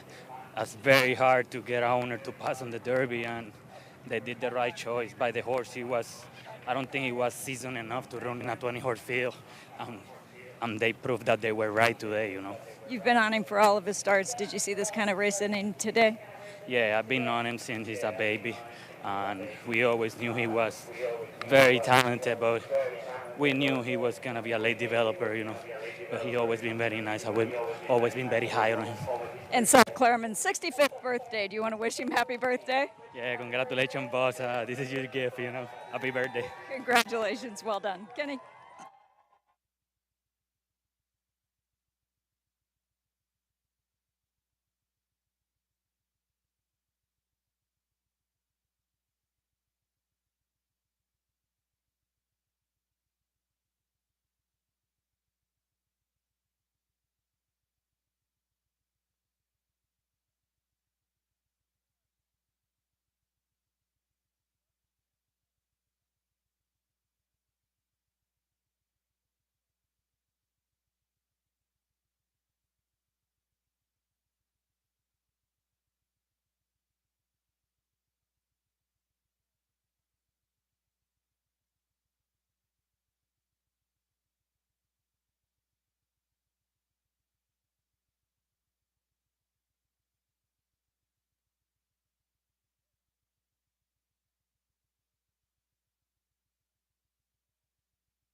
And now, parading in front of the historic Pimlico Grandstand, early voting.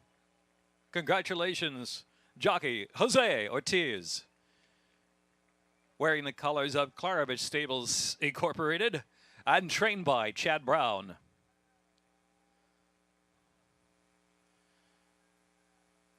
Early voting. Preakness 147 is official.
Now taking the walk to the winner's circle beneath the infield cupola. Early voting with winning jockey Jose Ortiz.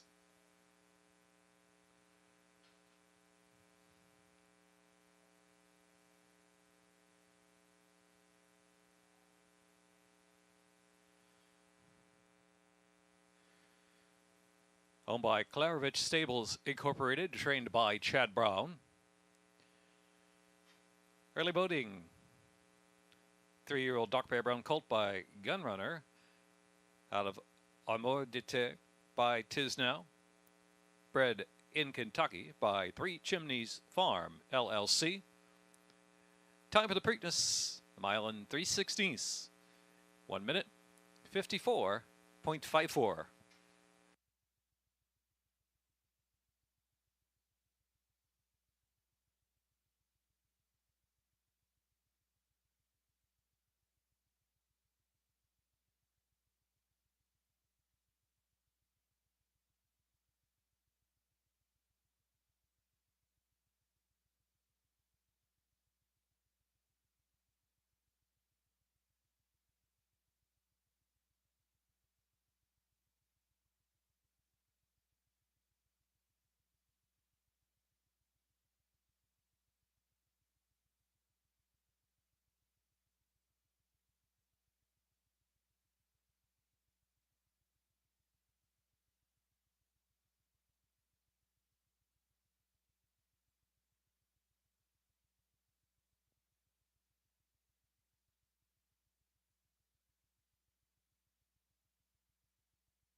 In just a moment, the trophy presentation of the winning connections of Preakness 147.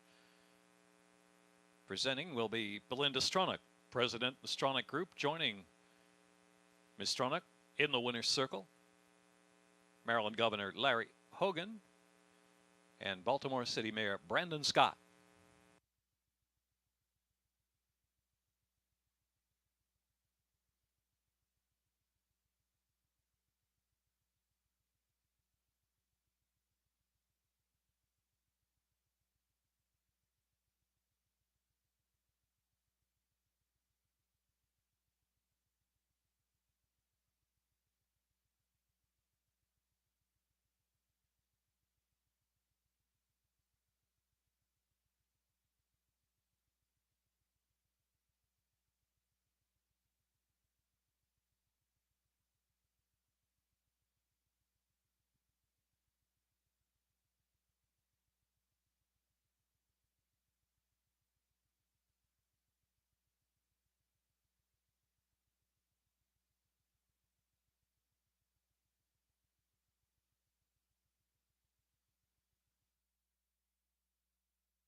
Kevin Gorg with you up here in the press box. Congratulations to Paul Allen and everybody that bet the Chaser early voting, press and pounce. That $20 win ticket got you back $134.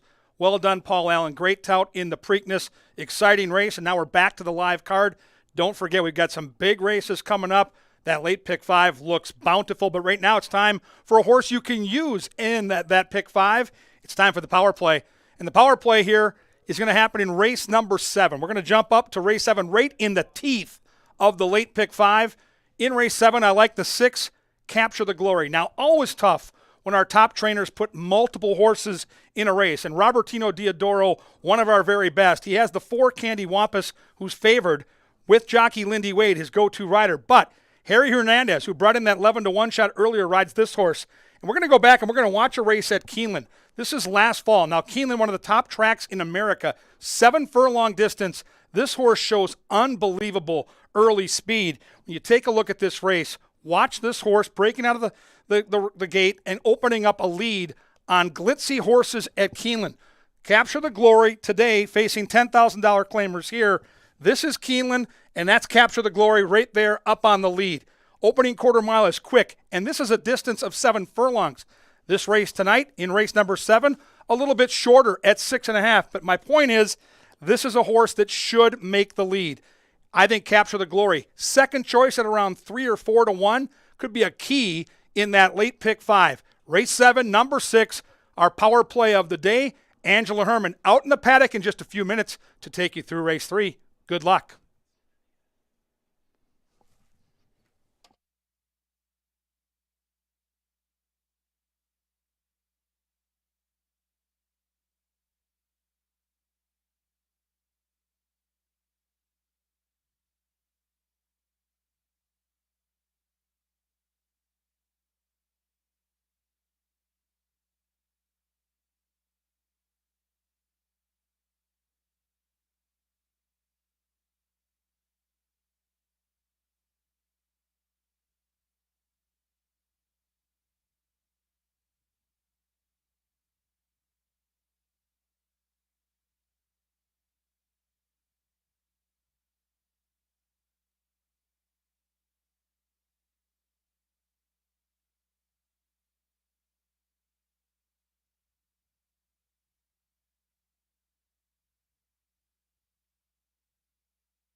Welcome back out to the paddock and racing action here at Canterbury. We hope that you're all cashing your tickets from early voting in the Preakness. We're now about 13 minutes away, 12 minutes from the third, and we'll venture to the turf course for this one for the first time today. No scratches, no jockey changes, and a field of 6 for this optional claimer. We start with the inside horse Astronomical.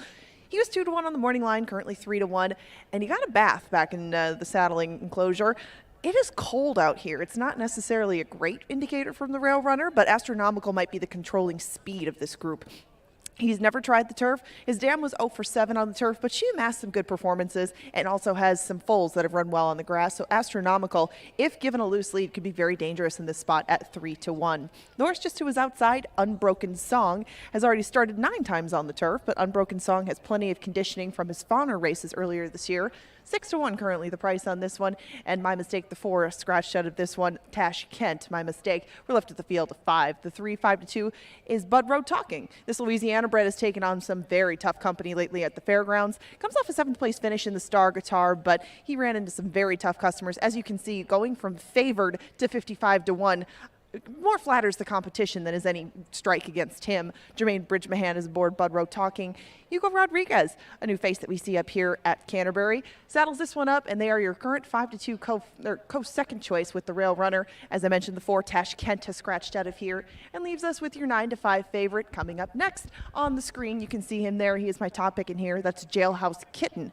Jailhouse Kitten is 5 for 37. Lots of second place finishes to go with that, and this horse does have a good versatile style that could put him pretty much anywhere that Lindy Wade wants to set him early in the race. He has wins at Churchill, he has wins at Louisiana Downs, Houston, and Lone Star. Obviously, this horse doesn't have to bring his turf course with him. Looks good out here in the paddock, too. Very much on his toes for Danny Caldwell. That's why he's 9-5, I suppose. Makes lots of sense in here. Full Bridled Phantom is a new claim for the barn on the outside. 9-2, the current price that you're going to get on this one. He loves the Canterbury turf course, 2 for 4 to be exact. And right now, he is a very fair value on the board. In a small field like this, he's another versatile runner that can probably be positioned wherever it's most convenient. And we'll find out in 10 minutes who's going to come home in front in this field of 5. They'll head out to the grass shortly. And I'll be on the winner's circle with some trivia coming up after the post parade.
And the horses are approaching the starting gate for the third at Canterbury, our first turf race. Saturdays are brought to you by Michelob Golden Light. Enjoy a cold Mick Golden under the lights while watching racing at Canterbury Park.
And they've reached the starting gate. It's post time for the third race. Saturday night at Canterbury Park.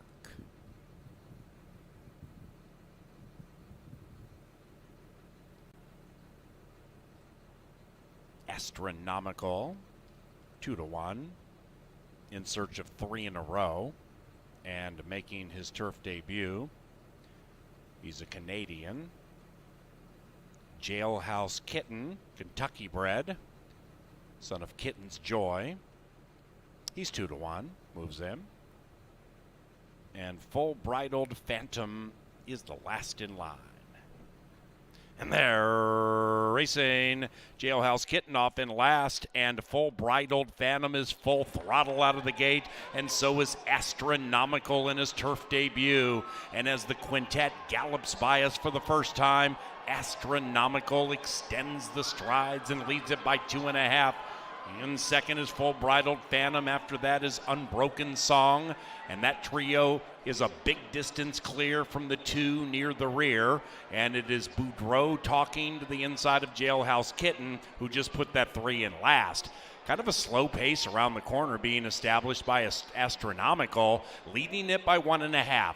Still in second is Full Bridled Phantom, and still in third is that gray Unbroken Song. After that, it's Jailhouse Kitten, 6 lengths from the front, still held together okay. And Boudreaux talking and Bridge Mahan last of the 5. And now with less than a half mile to go, the lead has diminished to a half length. It's Astronomical, and Negron wants that lead back by a clear margin and opens up by a length and a half. Full Bridled Phantom is next, then we come to Unbridled Song. Make that Unbroken Song, laying about 4 lengths from the front. Astronomical ships all in, and Astronomical has been joined by Full Bridled Phantom. And after that is Jailhouse Kitten. Outside of that is Boudreaux talking, and up goes Full Bridled Phantom at 5-1, kicking clear sweetly. Boudreaux talking and Jailhouse Kitten trying to run down Full Bridled Phantom. It's Full Bridled Phantom by a length and a half. Boudreaux talking and Jailhouse Kitten 3-6, 6-3, 3-6, 6-3, paid at 3. Boudreaux talking 3-2.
And the result of the photo shows the winner is number 3, Boudreaux Talking. 3.652 in race number 3. 142.69. Quality final time by that 3.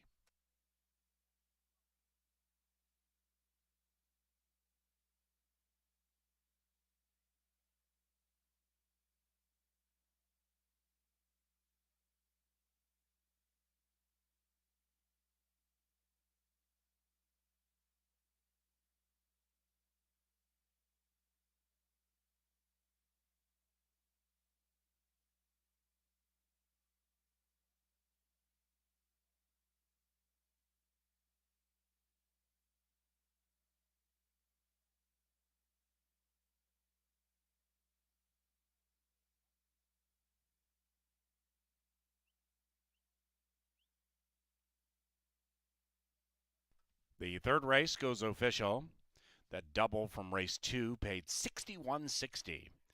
Pick 3, first one today, $72.75 for 50 cents.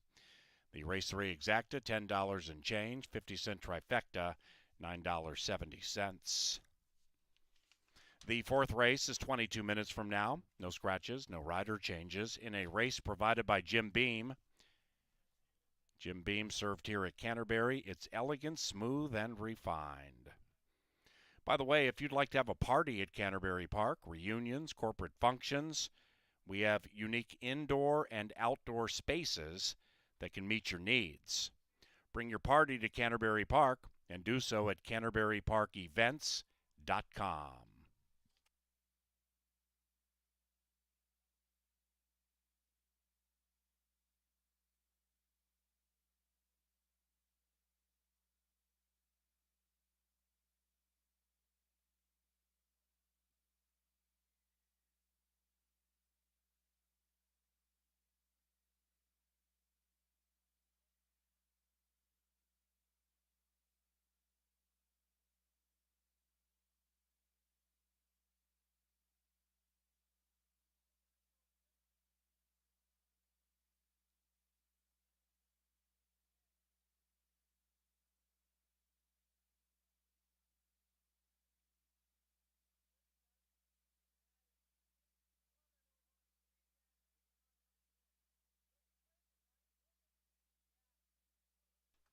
And into the winner's enclosure, Boudreaux Talking and Jermaine Bridgemahan.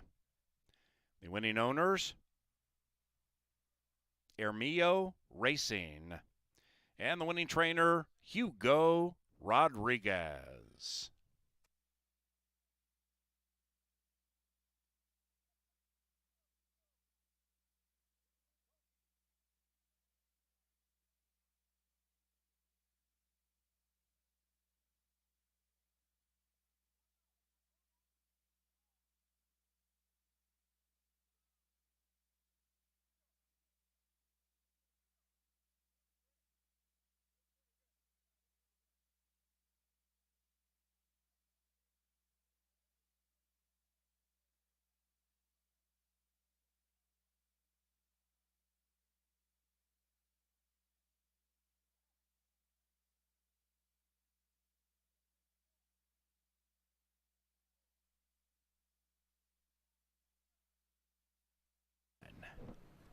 And they're racing.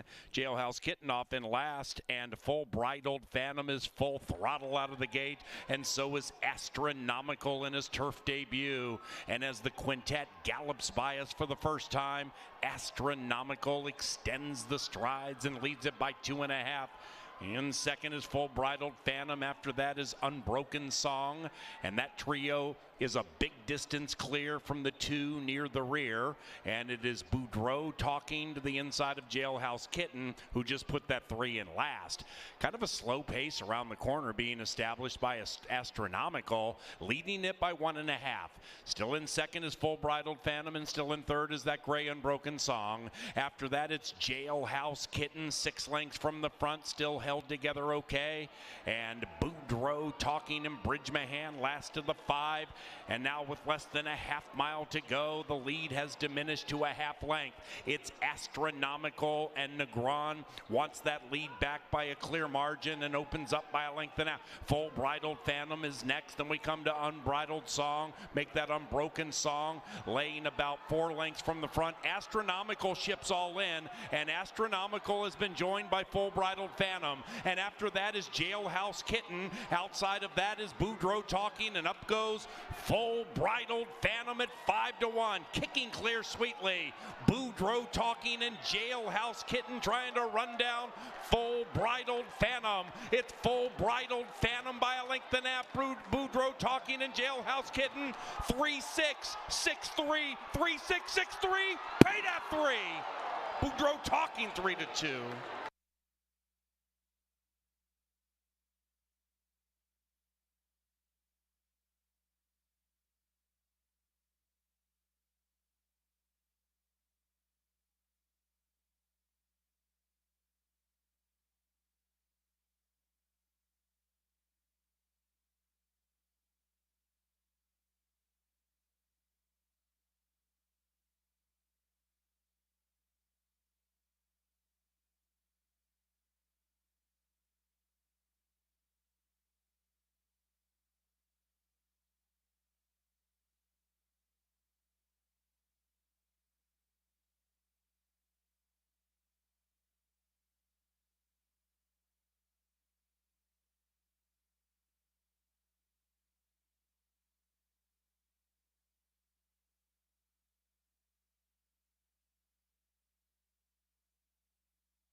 Gotta love turf racing out here at Canterbury. Always those close finishes on the wire. And how about Jermaine Bridgman, the young man we talked about a couple hours ago, raced at places like Woodbine up in Toronto.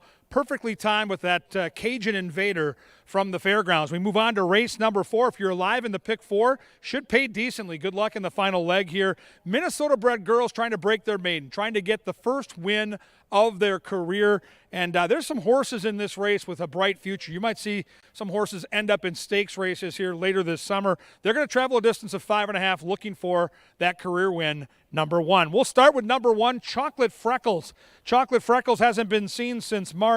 Last race out in the desert at Turf Paradise in Arizona. So the layoff isn't too pesky. Had been facing Open Company, has a touch of speed. And what I really like is this horse has taken some money, and last year's champion jockey Lindy Wade gets the call. So lots of positives, including the price right now at a square 5-1.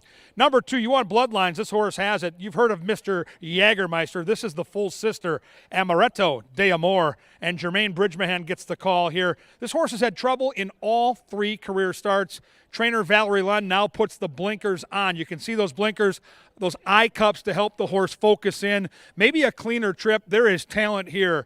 Her brother, one of the fastest horses we've ever seen at this racetrack. And I like the way she looks in the paddock. Those new blinkers will show she reacts at 7-1. Number 3 is Annie M. Annie M off since last September. You see this a lot with Minnesota breds. They focus on the Canterbury Park racing schedule. So hasn't been seen since we last raced here in September. The workouts are steady. The bloodlines are decent, too. The sire midshipman, one of the better ones out there. Annie M., big morning line, taking some money at 9-1. 4 is catching the eye right now. Good energy down here in the paddock from Charlie's Missile. Israel Hernandez gets the call for the Rarick gang. We talked about them in our pre-race show today at the races about the Raricks winning at around 25% each and every season here. Charlie's Missile has a touch of stalking speed, a couple of very sharp workouts in the morning in preparation for this. My top pick in the race is the 5, Lucy's Looking Left. 3-1 morning line. Don't think we're going to get that price. Right now, they're betting this horse, 9-5. The angle here is 2-year-old season was last year. Now we're all grown up. We're a 3-year-old, and we've got Mac Robertson calling the shots. The workouts are steady. The bloodlines are good, and I love the way this horse is showing some composure out here in the paddock. Sometimes with younger horses, they get a little rattled down here. Not seeing any of that from Lucy's Looking Left. The horse to beat on paper, no question in my mind, is the 6, Nordic Queen. A lot of these horses haven't been seen since last season. This horse has 2 recent races up at Will Rogers Downs, and they were good races against Open Company. So right now at 7-2, I would say that's the value on the board because of the race recency. Another horse that makes a tremendous impression here in the paddock. I think the 6 is absolutely the one to beat. I'm going to try the 5, but I certainly respect what Francisco Bravo is sending here with that 6. 7 is making the career start number 1. Never been seen, just have workouts to go on. You have a good trainer, you have a great jockey in Harry Hernandez, and you have some sharp workouts. The daddy was a really nice runner named Mucho Macho Man. 7 for a first-time starter, looked very poised here in the walking ring. So another contender at a juicy price. This race has some value in the trifecta and superfecta. They're going to go 5.5 furlongs. Minnesota-bred girls at the gate in around 8, and then they're going to get it on. They were looking good. They were looking good out here. Well behaved.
It is Sir Leonard Dykert bringing them on the racetrack for the 4th. No scratches, no rider changes.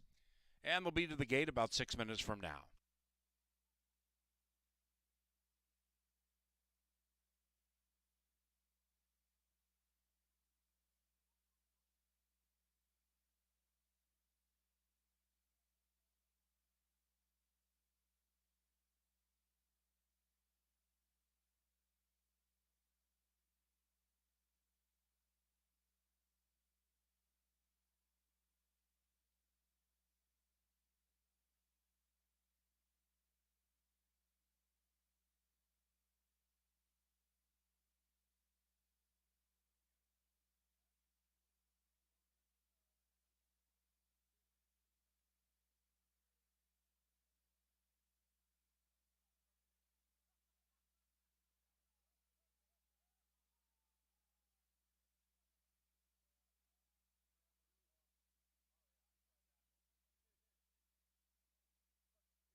Hello again. We're down here in the Mystic Lake Winter Circle. I'm joined by Cody of West St. Paul, and it's time for the Canterbury Concert Series Trivia.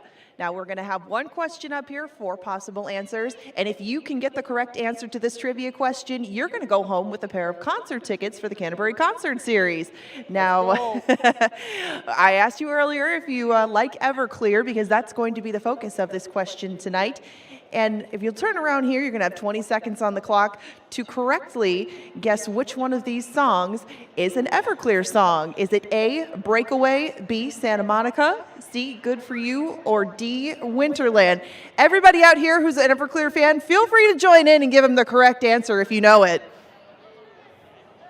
I'm going to go B, Santa Monica. I believe you have a winner there. Let's see. It is B, Santa Monica. Very nicely done, Cody. All right, you're going to get a couple of tickets to the Canterbury Concert Series, and we hope to see you out here soon again. If you would like to get involved in Canterbury Park Concert Series trivia, visit the folks in marketing. They could get you out here and maybe sit you next to Cody. Congratulations. Yeah! All right, we're about 3 minutes away from race number 4, your current 3-2 favorite. Lucy's looking left. Good luck, everybody.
They've reached the starting gate, and it's post time. It is post time for the 4th of 9, Saturday night at Canterbury Park.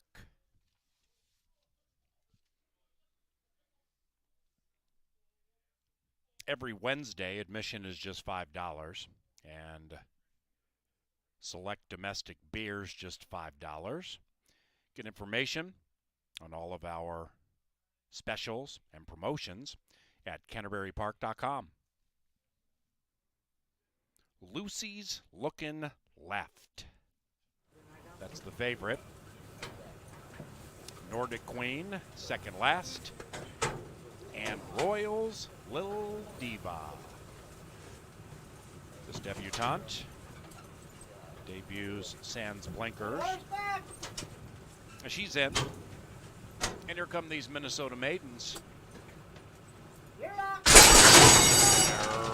Racing, another perfect start. And the firster, Royals Lil Diva from the outside, has really good early speed. So does Chocolate Freckles. And the bookenders go 1-2, and they do it swiftly. It is Royals Lil Diva trying to come up big with Harry Hernandez, who takes hold of this filly. And she opens up by 2 on her own. Moving up into third is Nordic Queen. Right behind them is Charlie's Missile. And the Missile is about 5-6 lengths from the lead. Up top, that firster, Royals Lil Diva's lead is about 3/4, and right behind her, Chocolate Freckles is working hard. After that is Annie M. Then we come to Lucy's Looking Left, and Amaretto Di More is far, far out of it. And up top, Royals Lil Diva has opened up a 5-6 length lead. In second is Nordic Queen. After that, a tired Chocolate Freckles. But just one look, that's all it took for Royals Lil Diva. And Harry Hernandez just running up the score. Winning this thing by about 10. 7-6-5 race 4.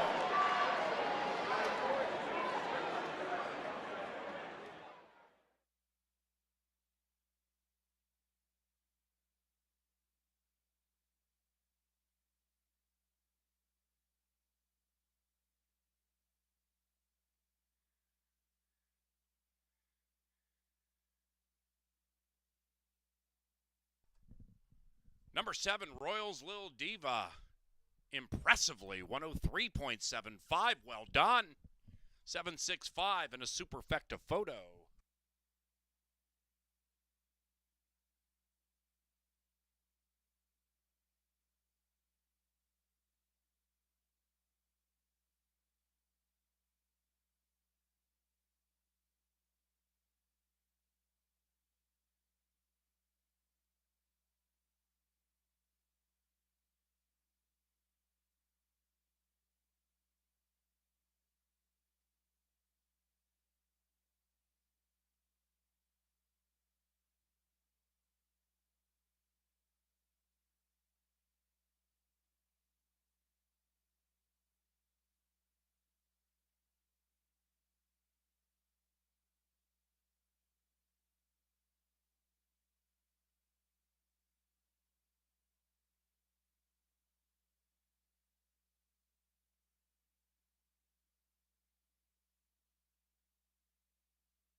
Chocolate Freckles fourth.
In the winner's enclosure, it is Royals Lil Diva and Harry Hernandez.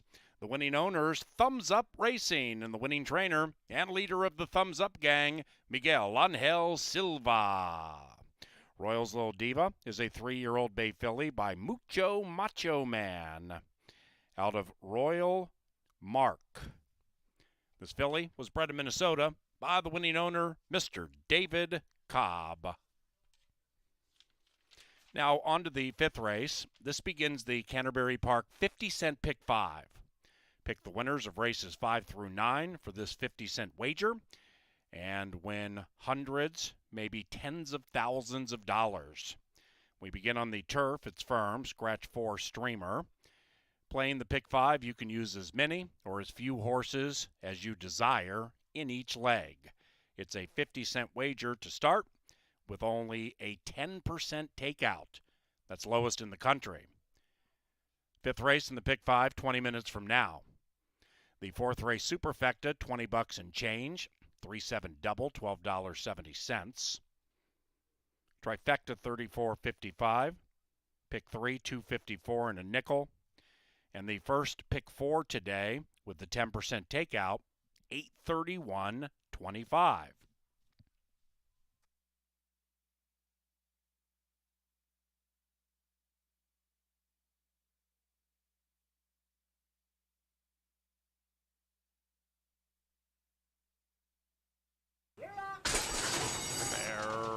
Racing, another perfect start. And the firster, Royals Lil Diva from the outside, has really good early speed. So does Chocolate Freckles. And the bookenders go 1-2, and they do it swiftly. It is Royals Lil Diva trying to come up big with Harry Hernandez, who takes hold of this filly, and she opens up by 2 on her own. Moving up into 3rd is Nordic Queen. Right behind them is Charlie's Missile, and the Missile is about 5-6 lengths from the lead. Up top, that firster, Royals Lil Diva's lead is about 3/4, and right behind her, Chocolate Freckles is working hard. After that is Annie M. Then we come to Lucy's looking left, and Amaretto Di More is far, far out of it. And up top, Royals Lil Diva has opened up a 5-6 length lead. In 2nd is Nordic Queen. After that, a tired Chocolate Freckles, but just one look. That's all it took for Royals Lil Diva, and Harry Hernandez just running up the score, winning this thing by about 10. 7-6-5, race 4.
Magoo opening up by 2, Magoo 2, Quantum Leap, better leap back into action, likewise for Carl G, 8th pole. It is Magoo still leading it clearly, but waiting around for Quantum Leap, who has decided to rejoin and is looking to confiscate the win.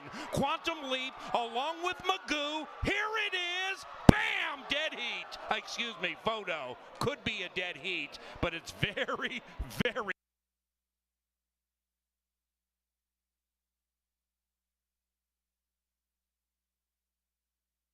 3-1. It is XL from the long shot bugler, and here comes Martini Blue. Martini Blue is stirring up something nice. Inside it is XL. Between them, Bugler fighting gamely. Martini Blue still trying to figure out whether it's shaken or stirred. It is Martini Blue to the outside of Bugler. Bookenders, long shot, beat the favorite at 11-1.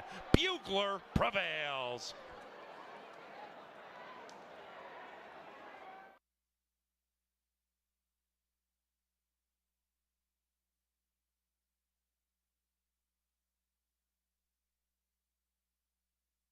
Talking, and up goes Full Bridled Phantom at 5-1, kicking clear sweetly.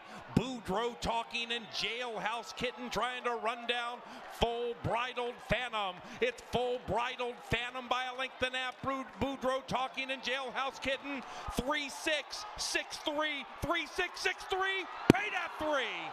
Boudreaux Talking 3-2.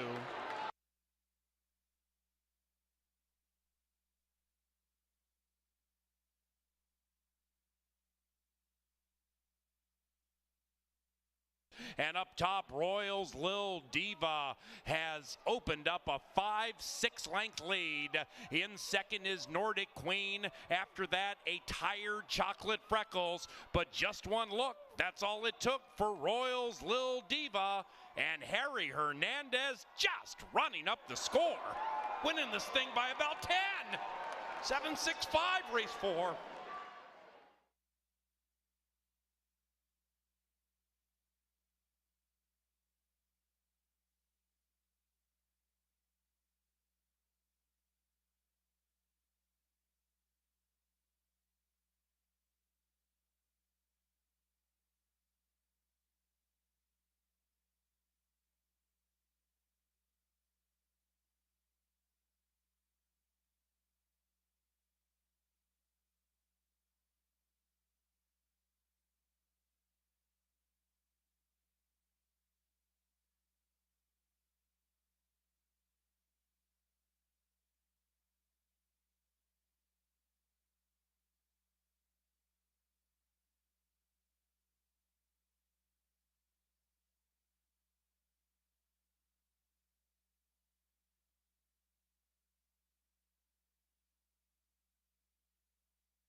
The horses are coming back out into the paddock. This is race number 5. It'll take off in about 12 minutes. Please scratch the number 4, the main track only.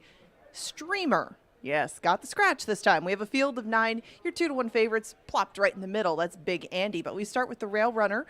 Jose Silva Jr. drew a couple of rail horses on the turf. Luis Negron will be aboard Midnight Garden. She looks to pick up her first win on the grass, but she does come off a neck win at Turf Paradise. That was for the Justin Evans barn. They claimed her out of that spot. But she's run well enough on the turf in the past to think that she should be very competitive from start to finish in here, as she does have enough speed to keep herself in the mix.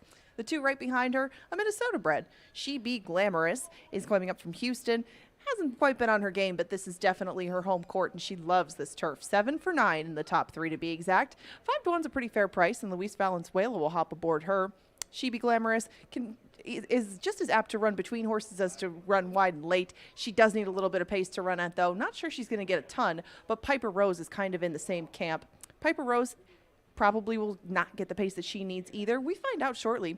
You will get value on her, though. 11 to 1 off the 5 to 1 morning line, and she was closing hard and fast in those last 3 races at Turf Paradise. I mean, she's won 12 times. She knows what she's doing, but again, I kind of questioned how much she was going to get up front. Not the case for Big Andy. Big Andy should be able to put herself close enough. As you saw in those first 3 races for her, at Turf Paradise, she won 2 of them. 1 was off the turf, but she did pick up a victory 3 back, and she was taking on tougher foes down in Arizona than the 3 Piper Rose was. She is your current 2 to 1 favorite. I don't really need to outline much more on that.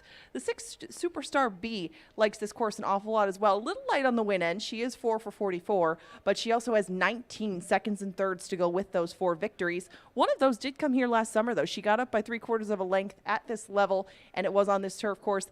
It was a pretty good final time, too. I mean, 1:35 and 2 is cooking right along.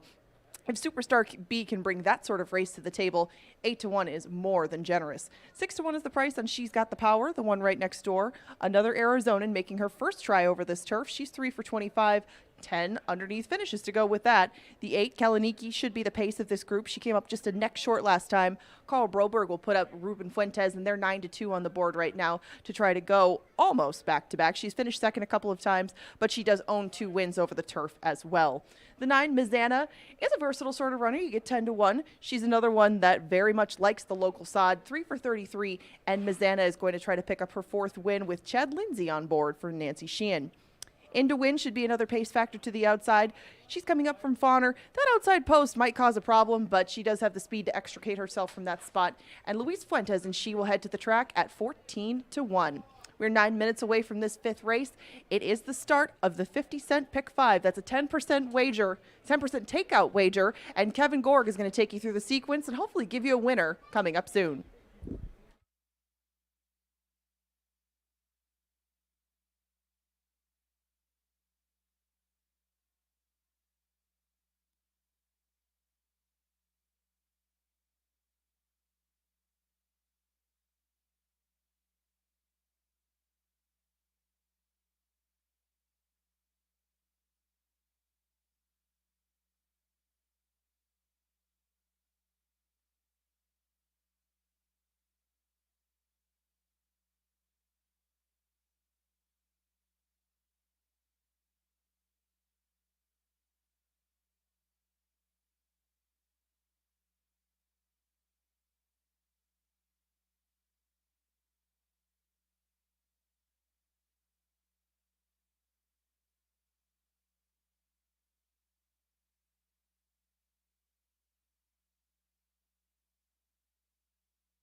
All right, fans, Kevin Gorg with you, getting set for this 10% takeout. Late pick 5 starts right here, takes us through the remainder of the card.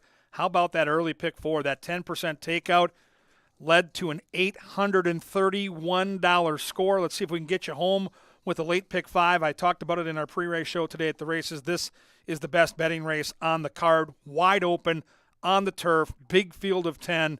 I had to spread. I'm going to use the inside 2 markers on post position and form alone. Midnight Garden and my top pick, She Be Glorious. Got to use the 5 out of respect. Angela Herman's tout here. Big Andy in from Arizona with some stalking speed. And then I get a little cute with the couple of prices. The 7, she's got the power. Big closer, should be rolling late. The 9 is Kalanicki. And Kalanicki's a horse that Paul Allen touted. He's been hot today. He hit the Preakness. This might be the speed of the speed. And then Track Phantom, who you get that analysis in the program every single racing day. He likes the 9 here. 9's a big price. If you're going to start the pick 5 and you get that 9 home at double digits, that would be big fun. I go 1, 2, 5, 7, 8, 9 here in the 5th. Now in the 6th, we got to start paring things down. It's a 2-horse race in my eyes. The 4, Gypsy Reward for Mac Robertson, and the 7, Lock It Down for Joel Burnt. I'm not going to overthink it. I'm going to use those 2 horses. In the 7th, I couldn't decide between the Diodoro horses. The power play is the 6, Capture the Glory. I've got to use Candy Wampus out of respect for top jockey Lindy Wade, so I'll take the Diodoro horses in our 7th race, the 4 and the 6, and move on to the 8th, which looks like another puzzler. The 8th, I think you need to spread out a little bit here. Another maiden race. We just saw a first-time starter pay $13. When you hear the word maiden, you know the horses haven't won. You have to get a little defensive. I'm going to go 3, 4, 6, and 7. My top pick in the race is the 7, Sense of Flurry. Makes some good sense in from Chicago. I think the 3 is super sneaky for Beeler. The 4 is a first-timer for Mac Robertson. That horse absolutely could be live. And then the 6 showed some talent last year, raced against some tough company, is well-bred. Sleepless Nights is 5 or 6 to 1. So I go 3, 4, 6, 7. If we're still alive and we've gone through this minefield of tough races, it's going to come down to the last race. And I would love to have enough money to cover my 3 horses, the 1, the 2, and the 7. But at this point, I want to make the ticket affordable, so I'm going to go to my top pick. Number 2, Surely a Legend. This looks like a horse that was on the improve when we last saw Minnesota breds here at Canterbury last fall. Sharp improvement in those last couple of starts. Gets a drop in class, has a good workout. Larry Donlin, one of those trainers that flies under the radar but brings his horses to Shakopee fit. Could have got a start down in Nebraska, decided nope, we're just going to work the horse out, and the trainer is the owner. So it's going to come down to the 2 in the last race for me. You got to spread here. You've still got time. You got to get those bets in. The pick 5, just a 10% takeout. It looks like it could be a big one. If you had the pick 4 and you cashed for $831 on the early pick 4, that's fantastic. They're approaching the gate. 2 minutes until the late pick 5.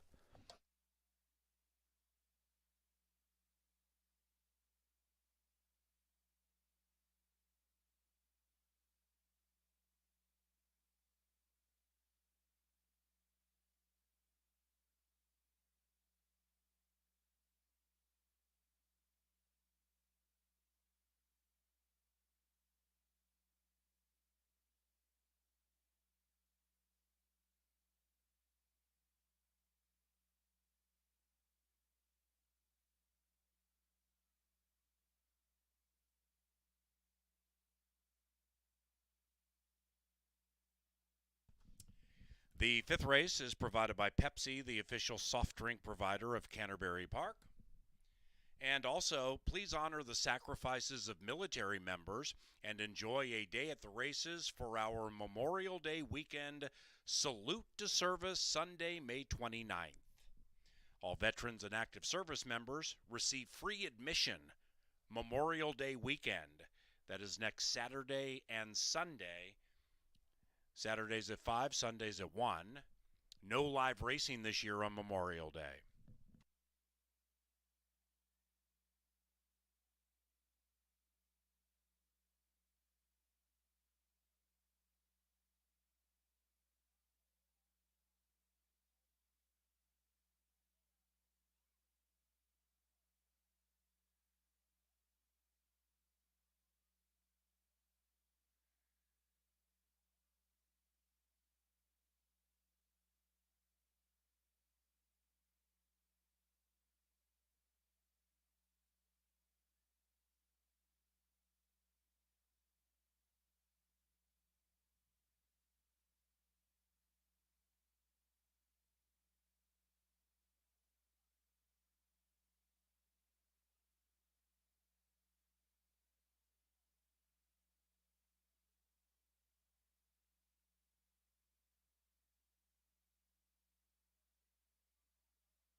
They're at the gate. It is now post time. It is now pick 5 time. Good luck with those pick 5 wagers. Big field for the turf. Midnight Garden. She beat Glamorous. Piper Rose. They've gone in. About to be joined by Big Andy. The Dio Wade charge. Superstar Bia wears Zozo's colors. She's got the power. Kalanicky, Mizana, and In to Win. Last in line. Good luck with the pick 5. They're racing. Starting that Canterbury Park pick 5 with a nation low 10% takeout, and here they are. Mizana pops out sweetly, so does Kalanicky, and Fuentes looking to go wire to wire. Right behind them is Midnight Garden. That one is 6-1 in search of 2 consecutive wins, and now we have 4 astern chasing Kalanicky, and Midnight Garden wanted to go fast, but is just off the heels of the speed, and to the inside of the veteran mare Superstar Bia. That one's overtaken by She's Got the Power, and In to Win is the widest of all around the turn. Then it's She Be Glamorous, the Minnesotans 8 out of it.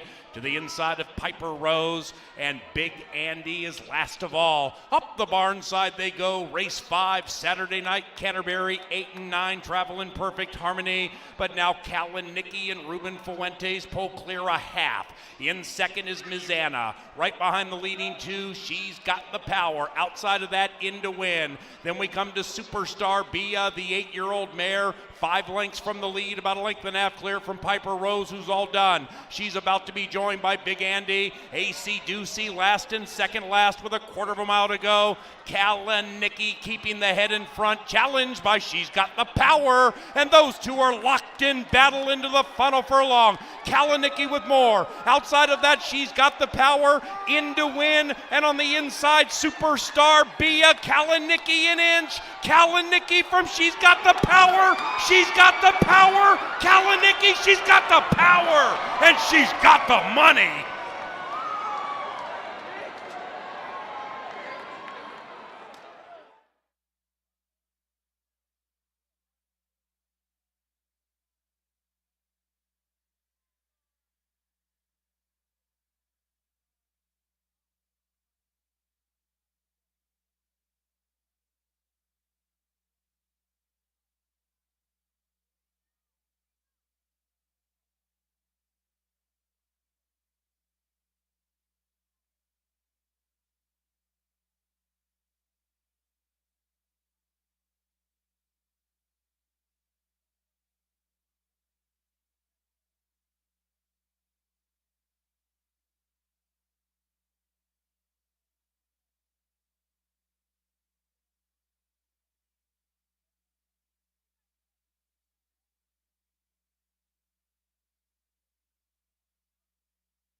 Result of the photo shows.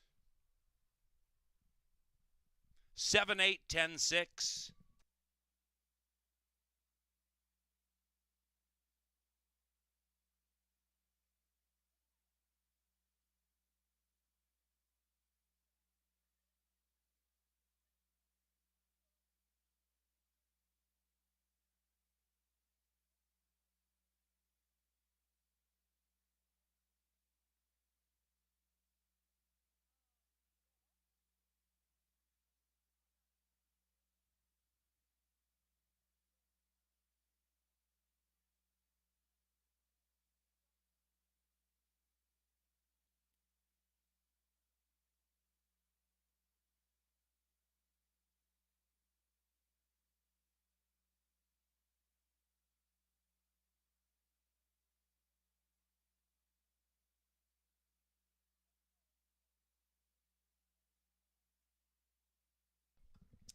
And the fifth race is official.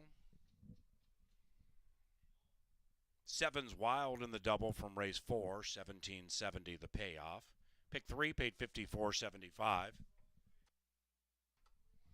That's 7-8 exacta, about 33 to 1 for your investment. The 50-cent trifecta paid $628, 7, 8, 10. The 10-cent superfecta, $626 for a dime, 7, 8, 10, 6. 7, 8, 10, 6. Paid nearly $700 for a dime. And now to the sixth race, beginning the 50-cent pick 4 on the final 4 live races. No scratches. Race time in 22 minutes.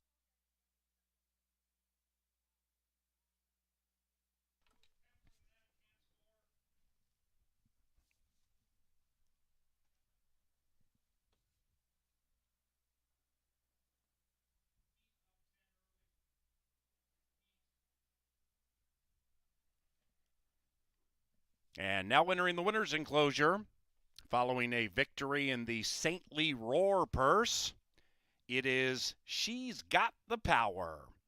Back-to-back victories for Harry Hernandez.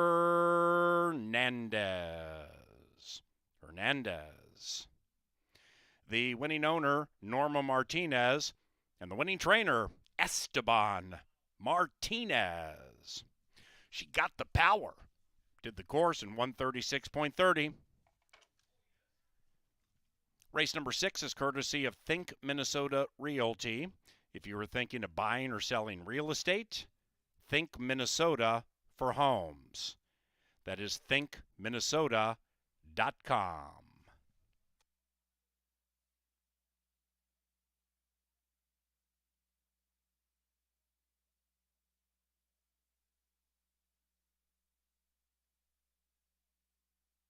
Five. And they're racing. Starting that Canterbury Park pick 5 with a nation low 10% takeout, and here they are. Mizana pops out sweetly, so does Kalinicki and Fuentes looking to go wire to wire. Right behind them is Midnight Garden. That one is 6 to 1 in search of 2 consecutive wins. And now we have Forrest Stern chasing Kalinicki, and Midnight Garden wanted to go fast, but is just off the heels of the speed. And to the inside of the veteran mare, Superstar Bia. That one's overtaken by She's Got the Power, and In to Win is the widest of all around the turn. Then it's She Be Glamorous. The Minnesotans 8 out of it. To the inside of Piper Rose, and Big Andy is last of all. Up the barn side they go. Race 5, Saturday night, Canterbury, 8 and 9, travel in perfect harmony. But now Kalinicki and Ruben Fuentes pull clear a half. In second is Mizana. Right behind the leading 2, She's Got the Power. Outside of that, In to Win. Then we come to Superstar Bia, the 8-year-old mare, 5 lengths from the lead, about a length and a half clear from Piper Rose, who's all done. She's about to be joined by Big Andy. AC Ducey last and second last with a quarter of a mile to go. Kalinicki keeping the head in front, challenged by She's Got the Power, and those two are locked in battle into the final furlong. Kalinicki with more. Outside of that, She's Got the Power, In to Win, and on the inside, Superstar Bia, Kalinicki an inch. Kalinicki from She's Got the Power. She's got the power. Kalinicki, she's got the power, and she's got the money.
Ladies and gentlemen, 2 claims in race number 5. There were 2 claims. Number 2, She Be Glamorous, was claimed for $12,500 by trainer Justin Johns. And Justin, make that Justin John, and Justin is co-owner with Keith John. Number 2, She Be Glamorous, claimed.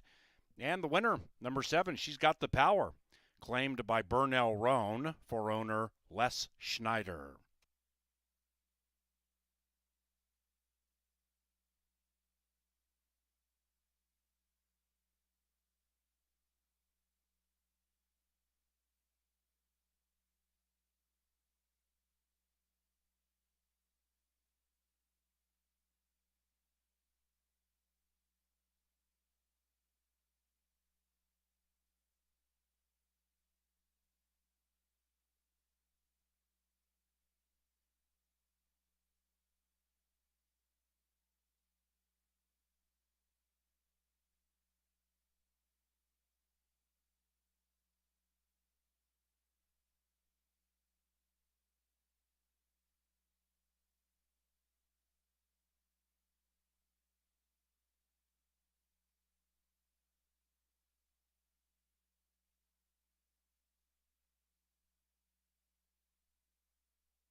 Well, we heard the buzz all the way from Arizona about jockey Harry Hernandez coming into this race meet. It was big news that he was going to join us for the entire season at Canterbury, and he is delivering on this chilly Saturday. 11-1, 5-1, and 5-1. A riding triple for Harry Hernandez. Congratulations to him.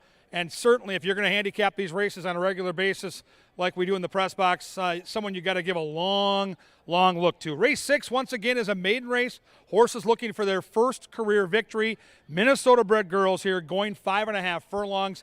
Right now on the betting board, I'm a little surprised there is a significant favorite. We'll see if the odds equal out as the betting continues, because I do look at this race as being a little bit open. I think there's at least a couple horses deserving of favoritism here, but we'll start with number 1, making her racing debut. It's Elegance and Tonic. I mentioned Jermaine Bridgemahan. He's got a win on the card. He's raced at big tracks like Woodbine in Canada. Good-looking horse, big, strong-looking horse for trainer Mike Beeler, who's been a mainstay here and won at a high percentage for many, many years. I like the workout pattern, and I really do like what I'm seeing from the one here in the paddock. For a horse that's never done this, she's showing a lot of poise. She's got some muscle. Good-looking youngster is Elegance and Tonic. Number 2 is Bailout Kayla. Alonzo Quinones for Tim Padilla. A prep race down in Florida at Tampa Bay Downs. That can be very helpful when trying to get a horse fit, and ran a good second in that race against Open Company. Back in with State Bred, 7-2. They're betting number 2, and with good reason. She looks like a major player here in the 6th. Number 3 is Strabella. Valenzuela for Stewart, this good-looking gray, as you see her parading around out here. She looks sharp. One career start, it was on a muddy track. You can draw a line through that. She got bumped out of the gate. She never picked up her feet and probably knew nothing about it. Back on fast going, a good workout, and certainly off that workout, a horse that's got some upside. Very calm, cool, and collected is Strabella here in the paddock. My pick in the race is the other gray right next door. I'm surprised by the abundance of wagering early, but man, is this horse cool. Gypsy Reward, one career start down at Oaklawn Park, and she ran a nondescript 5th that day, but that's an $84,000 race against Open Company. She's back in with her friends, facing state-bred competition. I can't tell you what a significant drop in class this will be. I love the workout pattern. Mac Robertson, you know all about him. He's phenomenal. His go-to guy, Chironis, in the saddle. And the only thing I don't like is the price. So I'm going to have to get cute here and play some exactas and trifectas. I can't bet the horse at 4-5, but I certainly think she has a great shot at victory. Number 5 is Pocket Full of Posies. Negron gets the call for the Rarick gang, another horse making her racing debut. She's got the big red shadow roll on out there. She's got a sharp set of workouts, and she's bred to be a good thing. So a little surprised that she's 10-1 right now. She's not really taking a ton of action. We'll see if that trend changes as they get closer to post. 6 is Chaplin. Lopez gets the call here. One career start, showed nothing in that start. But today, blinkers go on, first-time Lasix, and some fast workouts. So that part is pretty cool with the Lasix and the blinkers and the sharp workouts. Lock It Down was a steam horse here last year. We heard a lot of buzz about Lock It Down. Lothenbach Stables, phenomenal. They win everywhere. Joel Burnt, awesome trainer.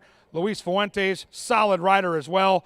She's been bet both times she's run. She's tried the turf. She's tried the dirt. She's got good workouts, and she hasn't been seen since last year, and she looks awesome down here in the walking ring. Up on the outside, number 8, she's on easy street. Ruben Fuentes for Francisco Bravo, and I love how Bravo gets his horses ready. They go up to Will Rogers Downs, and they get a foundation in them, so she should have plenty of kick when they turn for home outside attack post, and I'm shocked by this price. 9-2 is basically 4.5-1 set by a professional.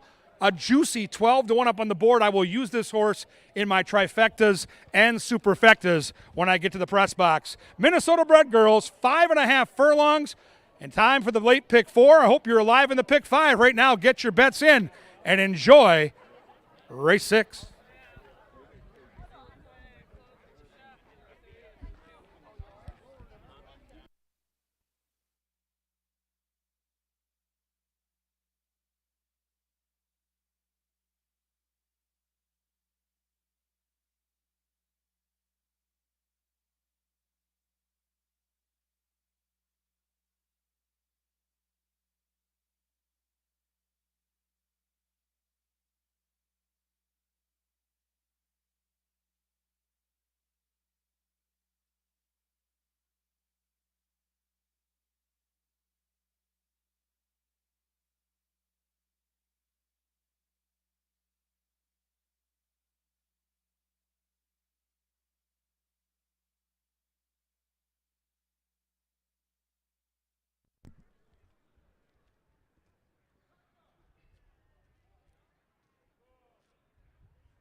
It's late pick 4 time, so of course we're looking for an angle.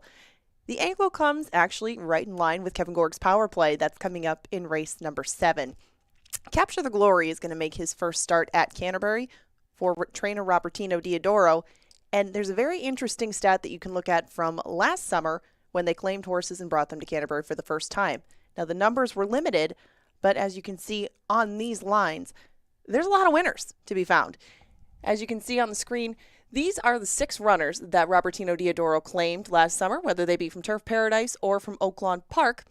And 4 of the 6 came to Minnesota and won. Now, 1 did add blinkers. That is Beautiful Babe, but you can see the dates that we have over here on the left. Those are all the starters from May and June and all the wins that come right along with them. I mean, when you bet at that sort of percentage, obviously, you're not going to get great odds. You can see that up here, but this barn gets bet regularly. They play the claiming game better than almost any barn in the country, and that's why a lot of arrows point to Capture the Glory, in addition to his rider. Harry Hernandez has already won 3 races tonight, and he has a very good shot to get a 4th with Capture the Glory. Now, he's going to be my single in the pick 4, and you can see the graphic that'll come up on the screen. He's the single in a very inexpensive ticket because it's not a sequence that looked like it would be full of prices. Now, there's going to be some mid-priced runners that I put into here, including my top pick in this race, Lock It Down. Lock It Down, like Kevin said, had a lot of buzz about her last year. And, of course, the 2 starts that you see on paper don't quite line up with that buzz.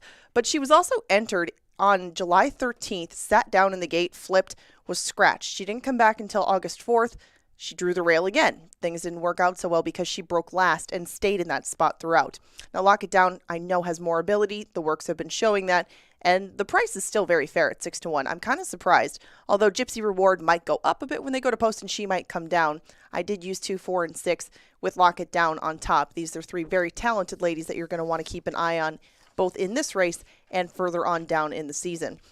In race 7, I did single Capture the Glory for all the reasons I mentioned. 7-2 probably isn't going to happen, but Capture the Glory should at least be in amongst a speed duel, if not leading outright. He looks like the controlling speed in the 7th in a race that looked like it had a lot of runners who wanted to sit just off the pace, including his Minnesota-bred stablemate Candy Wampus.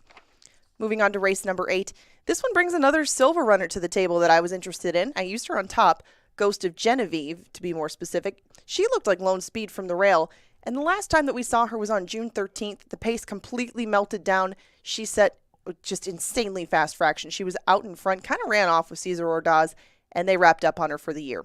Now, she's a 4-year-old, and she's in against a lot of younger counterparts to her outside. She's the only 4-year-old in this field, and as long as she breaks the way that she did in her last couple, I think that Ghost of Genevieve could be clear and long gone. And again, Harry Hernandez is in the saddle. He's having quite a night, and he's doing things on the front end very, very well. She falls right in line with the pattern of the winners that he's had thus far. I'm hoping she can add to that total. In the last, I just used 1 and 7, a big scratch out of here, and Claire Sailing will definitely change things as far as the barn goes, but you're going to want to see how Ghost of Genevieve does to gauge the price on Moxie's Gal. I strongly doubt that she'll be 9-2 when she gets to the gate, but with looking to her inside at all the other runners that have run, sometimes you just have to go with the new shooter, and that is Moxie's Gal. Now, they did win with a firster recently in this barn. This one's in for a tag, but still, Moxie's Gal didn't debut at the bottom or anything like that. Hopefully she brings the same speed to the table that her Silva counterparts do, and she perhaps could take the last field wire to wire. All that makes for a $9 ticket, so, I mean, if you think that you can beat Gypsy Reward here, this thing will pay much more than $9. You only have a minute to make your late pick 4s, though. Good luck!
The Minnesota Maidens have reached the starting gate. It is now post time.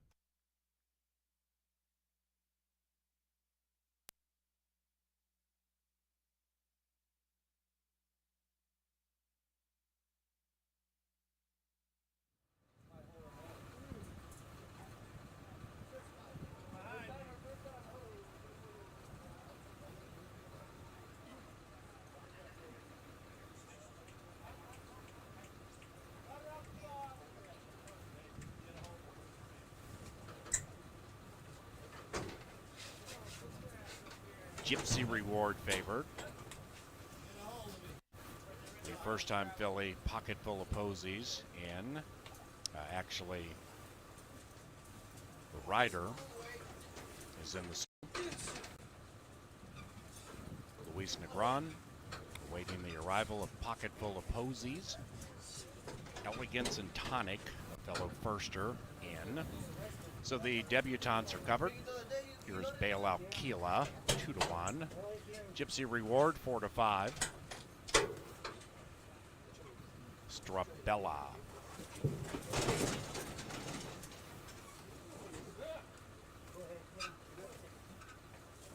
Posies still giving Negron problems. Gypsy Reward. A darker shade of pale compared to Strabella. Now Chaplin.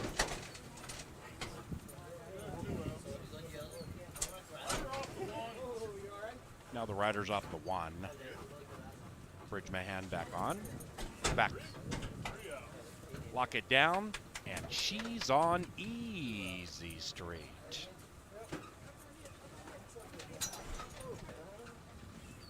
The Gypsy still 4-5. Keela. Bailout Keela, that is 2-1. The 7, Lock It Down. Unseated Luis Fuentes, and is heading southbound down the 6.5 furlong chute. That's the 7, Lock It Down.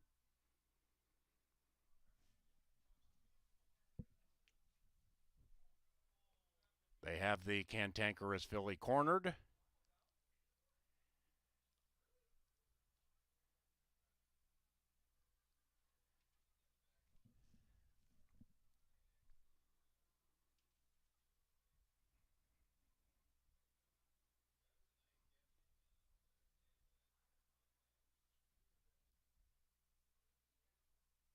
And we got her.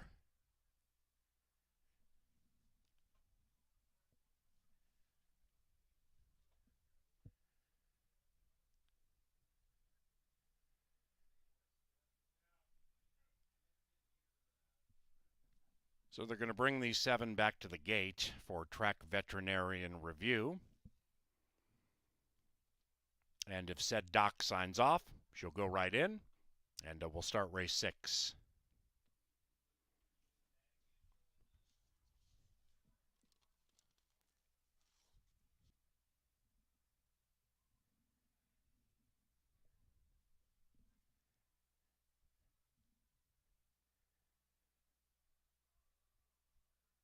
Filly's in, rider joins, and she's on Easy Street, last in line. Thanks for your patience. Ruben rides the 8 next to his brother Luis, who rides Lock It Down. Luis won a couple of races Thursday. 8 in the gate. For now.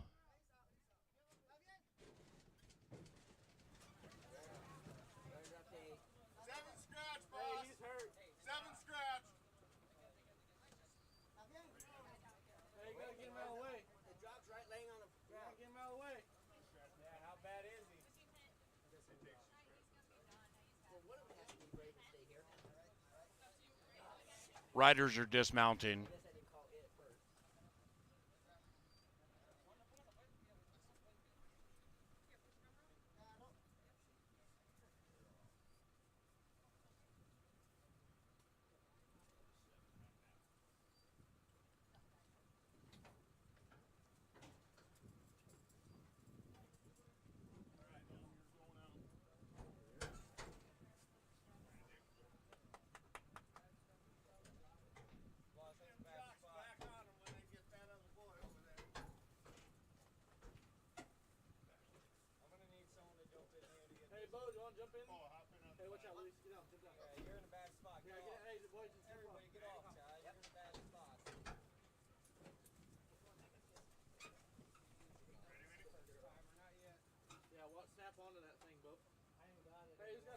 Ladies and gentlemen, scratch number 7, Lock It Down. Number 7, Lock It Down has been scratched. Refunds for number 7 right now. Win, play, show, exacta, trifecta, and superfecta wagers. If you had a double beginning in race 6 with number 7, Lock It Down, you also have a refund coming. And if you have a double from the winner of race 5, you will receive a consolation payoff to that 7. Pick 3, 4, and 5 wagers go to the starting favorite. Now, with the pick 3 beginning in race 6, likewise for the pick 4, if you would like to change your wager and not accept the favorite, you'll have time to do so because they've been backed out of the gate. But you better hustle. Refunds available right now for number 7 if you would like to re-wager.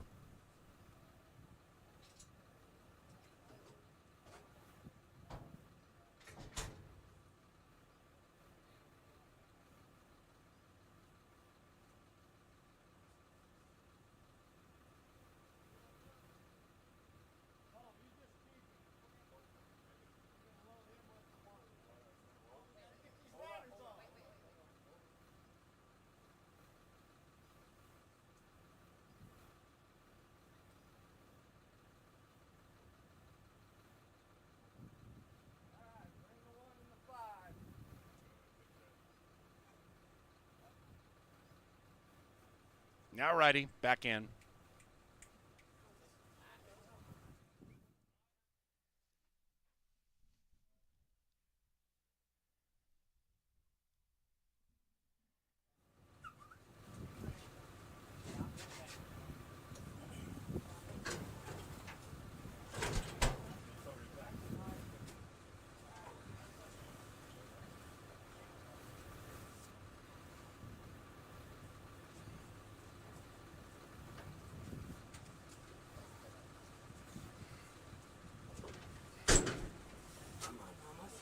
And they're moving in.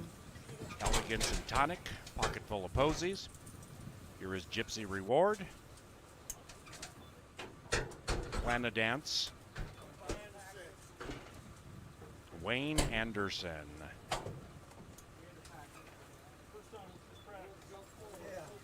Strabella. Caro, not Cairo. Now the favored Gypsy Reward.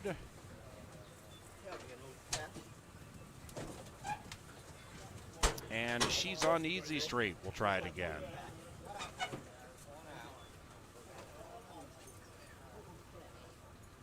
This Minnesota maiden, last in line, balking a bit. Okay, they're all in. Yes! We have a race.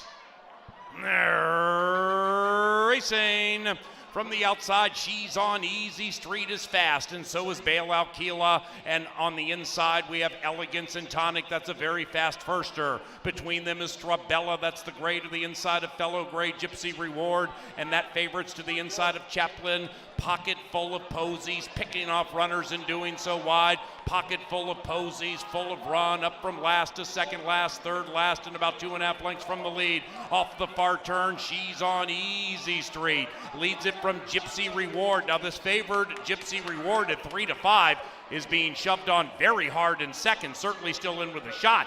First, her pocket full of posies outside of her, and then behind them is Bailout Keela, and up goes Gypsy Reward to grab all the money. Gypsy Reward takes the lead and kicks away by an ever-widening 3, and she's on Easy Street, has found tough times. Likewise for Bailout Keela. Gypsy Reward, the people's choice, dominates.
Number 4, Gypsy Reward. First, it is 4-2-8-5.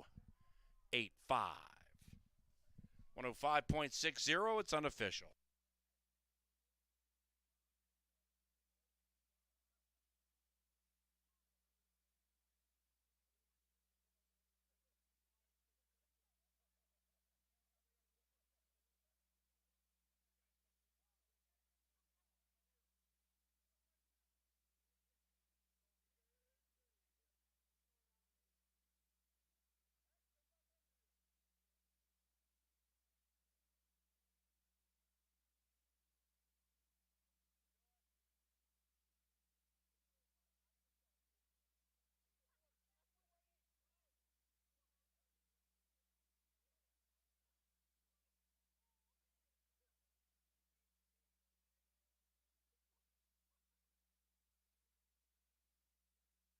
Race number 6 is official. Into the winner's enclosure, Gypsy Reward and Roymus Chirinos. The winning owners, Vicky McGowan's Extreme Racing Stables. And the winning trainer, Mac Robertson. Gypsy Reward is a 3-year-old gray filly by Warriors Reward from the Buddha mare Blue Jean Song. Bred in Minnesota by Eric and Mary Von Segern. And race number 6 is cashable. The 7th race begins the pick 3 on the final 3 live races tonight. No scratches or rider changes in race number 7. The 7th is courtesy of Mystic Lake Casino Hotel. We also want to thank our sponsors for the 2022. Atomic Data, Apple Autos, Bud Light Seltzer, Cutwater, JTR Roofing, Pepsi, Mystic Lake, Think Minnesota Realty, Minnesota Lottery, Loeffler, Quick Trip, and Continental Diamond.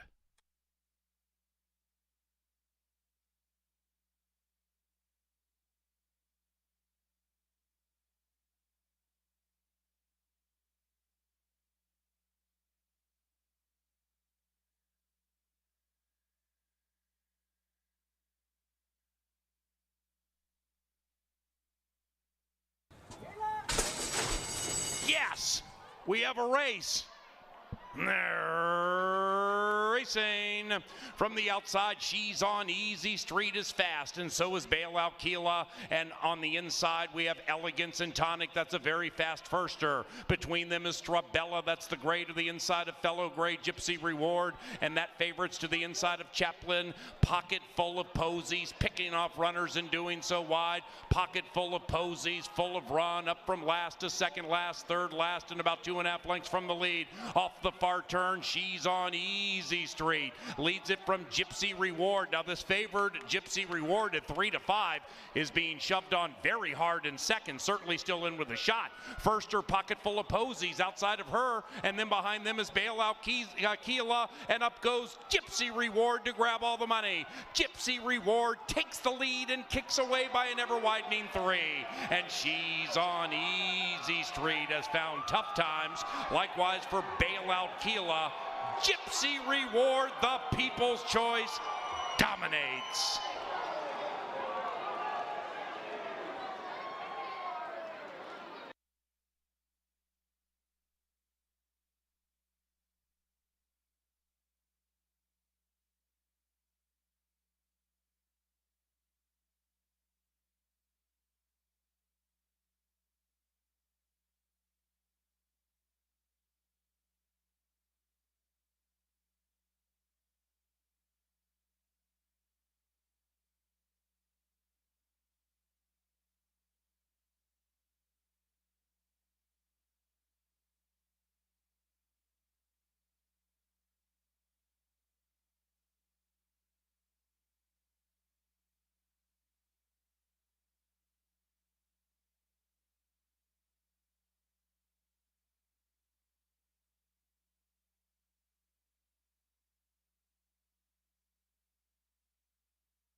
All right, back in the paddock, we just saw another great race, and the favorite obliges after some big prices earlier on the card. If you're alive in the pick 4 or pick 5, good luck the rest of the way. There should be some bountiful payoffs waiting at the end, and what a puzzle we've got here in race number 7. I love races like this. Claimers, hard knockers, 6.5 furlongs. These guys love to win. And let's take a look at the field, starting with number 1, Big League Benny. Big League Benny loves Canterbury. 6 career starts. Main track, 4 for 6 in the top 3, 4 wins from 14 starts. The question for me is the layoff. Off since last August, but I like the workouts coming in. Good jockey in Quinones, solid trainer in Bernal Roan, and taking money. You like to see that early wagering down from 5 to 1 in the morning line up on the board at 7 to 2. Should save ground. It should come roaring down the stretch and try to get the money late. Number 2 is Finding Silver, looking for the gold here in from Lone Star in Texas. Has a touch of stalking speed. I love the fact that this horse won 2 races ago at a distance of 7 furlongs, because most of our sprints here at Canterbury are 5.5 and 6 furlongs. When you go the extra half furlong, that makes a difference. This horse has won at 7 furlongs. That makes a big difference. Finding Silver, 6 to 1 morning line, up a touch at 8 to 1. Libertarian is the 3. Fuentes listed here as the rider for Bollinger. 0 for 6 at Canterbury, but competitive speed figures. Another horse like the one that figures to do the big damage late in the race. Closer that will need the speed to back up. Fans all over the 4 early, 7 to 2 on this gorgeous gray Candy Wampus. Great connections. Robertino Diodoro and Lindy Wade have won a bunch of races together. This horse loves Canterbury. 3 career wins here. Been in the money 12 different times at Canterbury. Stalking speed, should get a great trip, and making a solid impression is Candy Wampus here in the paddock. 5 is King of the Court. We call it the ship and dip. Ships in from Oaklawn, takes a drop in class, has faced better company, and has great speed figures. This horse makes a lot of sense. I'm very surprised by that 10 to 1 price. That horse will go right in to my trifectas and superfectas. My top pick in the race is the 6. The blinkers go on. Capture the Glory. Won a 7 furlong race last fall at Keeneland and did so by showing speed and taking the lead. That, to me, has to be the game plan. And guess what? We get the hot jockey. We get Harry Hernandez looking for his 4th on the card. I hope he takes some flag fall to That's All. Number 7 is Jimmy's Marco. Good record at Canterbury. 9 career starts, 5 for 9 in the top 3. That's something to think about when you're betting those trifectas and superfectas. And I've mentioned Kelsey Haar, knocking heads at Oaklawn Park with some of the best jockeys in America. She is so good at getting those long shots to run better than their odds. So Jimmy's Marco up on the board right now at 10 to 1. Horse looks great down here in the paddock. Love the energy this horse is showing for Kelsey. Cool race, 6.5 furlongs, hard knocking claimers right in the middle of that pick 5. If you're alive, try to keep that momentum going right now. The horses head down the tunnel, and soon they'll be on the track. Get your bets in right now for race number 7.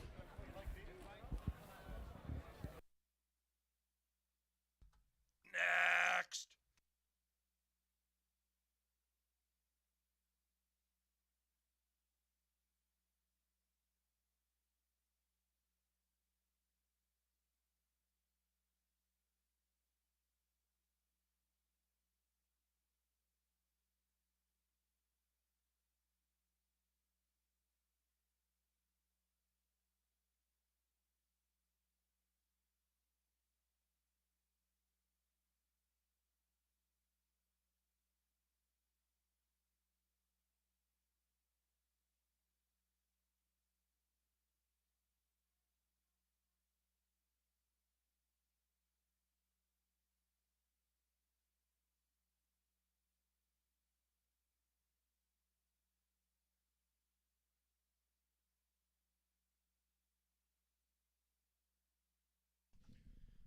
Ladies and gentlemen, Canterbury Park bugler, Sir Leonard Dykert.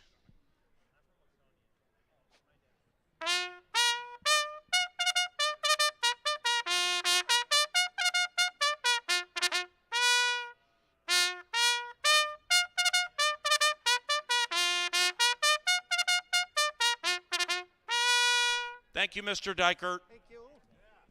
Lynn Dykert, also an accomplished pianist, walking onto the fast main track for the 7th, no scratches.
We are approaching the end of Preakness Saturday, and we have a fun game to play for a $20 Mystic Lake Resort card. This is Finish the Lyric.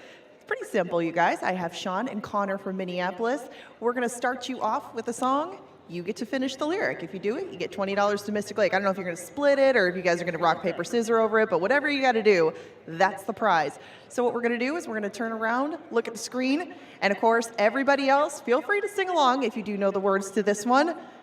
They're going to give you about 20 seconds worth.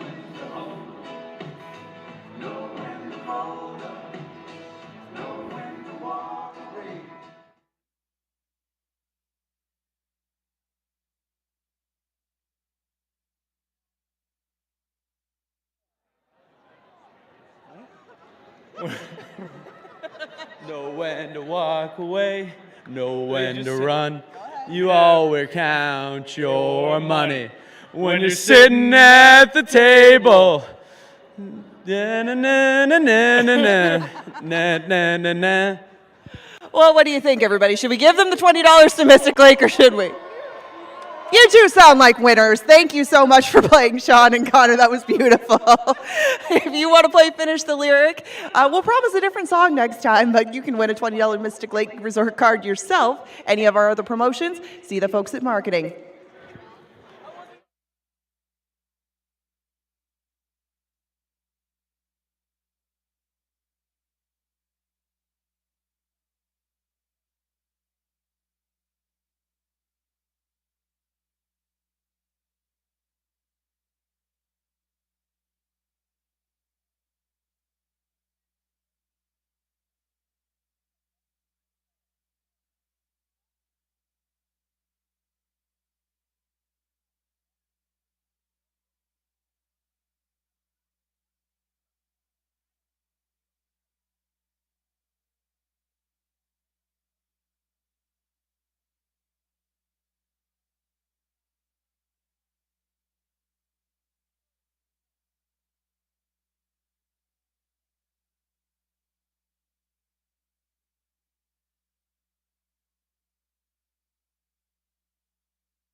The runners have reached the starting gate, and it is now post time. Into the gate for race number 7. If you are new to Canterbury, we race Wednesday, Thursday, and Saturdays at 5 this season, Sundays at 1. Sunday Family Day racing begins a week from tomorrow. Admission on Wednesdays, just $5. We also have $5 specials, including domestic beer, each and every Wednesday. We have a new deli sandwich shop called Bo Diddley's. It's quite good. Last one in, Jimmy's Marco.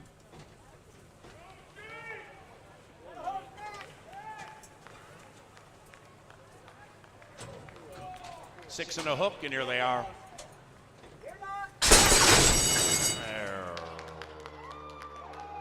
Racing. 2 from the outside, Capture the Glory, and the Hot Jock immediately capture the lead. Outside of that is Jimmy's Marco. Then we come to Finding Silver, settling for the bronze right now. Big League Benny, 7 lengths from it to the inside of the white horse. Candy Wampus, and advancing to the outside is King of the Court. Then the one in last is Libertarian, about 9 lengths behind the Speedaway, Tearaway leader, the Speedy. Capture the Glory with terrific alacrity into the far turn. And it is Capture the Glory with an ever-widening lead of 5. Capture the Glory kicks clear by 6 beautifully. Finding Silver owns the silver. Jimmy's Marco heading back to the barn. Then we come to King of the Court, Candy Wampus, Libertarian, and Big League Benny is at the tail and far out of it. Capture the Glory trying to provide the rider with 4 victories through 7 races. And Capture the Glory is still clear but getting tired. In second is Finding Silver. Then it's Candy Wampus. Inside is Libertarian. Capture the Glory slowing down to a walk. Here comes Candy Wampus along with Finding Silver. But it's the white horse carrying the victory.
Number 4, Candy Wampus ran first. It's 4-2-3-6, and we had a claim. We had a claim in race 7.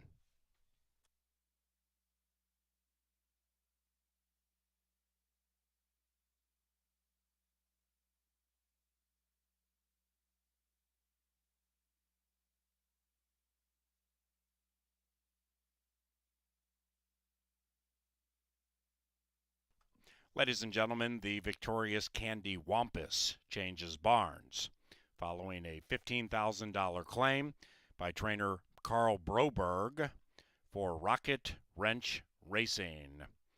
Candy Wampus claimed Broberg Rocket Wrench.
Into the winner's enclosure, Candy Wampus, ridden by Salt of the Earth, Lindy Wade.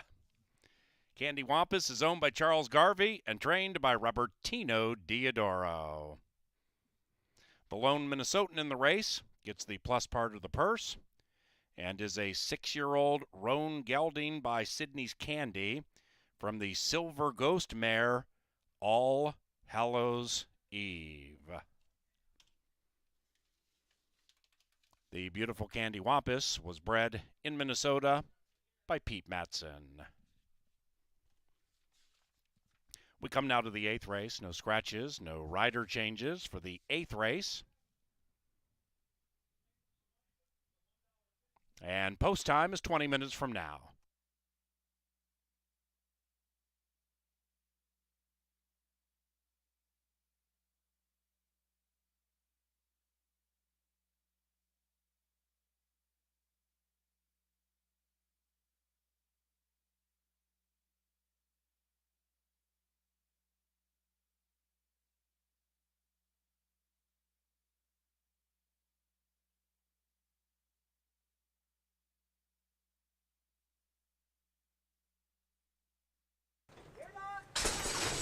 And they're racing. 2 from the outside, Capture the Glory, and the Hot Jock immediately capture the lead. Outside of that is Jimmy's Marco. Then we come to Finding Silver, settling for the bronze right now. Big League Benny, 7 lengths from it to the inside of the white horse, Candy Wampus, and advancing to the outside is King of the Court. Then the one in last is Libertarian, about 9 lengths behind the Speedaway, Tearaway leader, the Speedy. Capture the Glory with terrific alacrity into the far turn. And it is Capture the Glory with an ever-widening lead of 5. Capture the Glory kicks clear by 6 beautifully. Finding Silver owns the silver. Jimmy's Marco heading back to the barn. Then we come to King of the Court, Candy Wampus, Libertarian, and Big League Benny is at the tail and far out of it. Capture the Glory trying to provide the rider with 4 victories through 7 races. And Capture the Glory is still clear but getting tired. In second is Finding Silver. Then it's Candy Wampus. Inside is Libertarian. Capture the Glory slowing down to a walk. Here comes Candy Wampus along with Finding Silver. But it's the white horse carrying the victory.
Welcome back to the paddock. We get set for the late daily double. Got some good friends down here that are alive in the pick 5, trying to figure out how they're going to stay alive in another very tricky maiden race. How about the fractions in our most recent race? 6.5 furlongs, so difficult to win on the front end. Harry Hernandez out there going 44-1 to the half mile.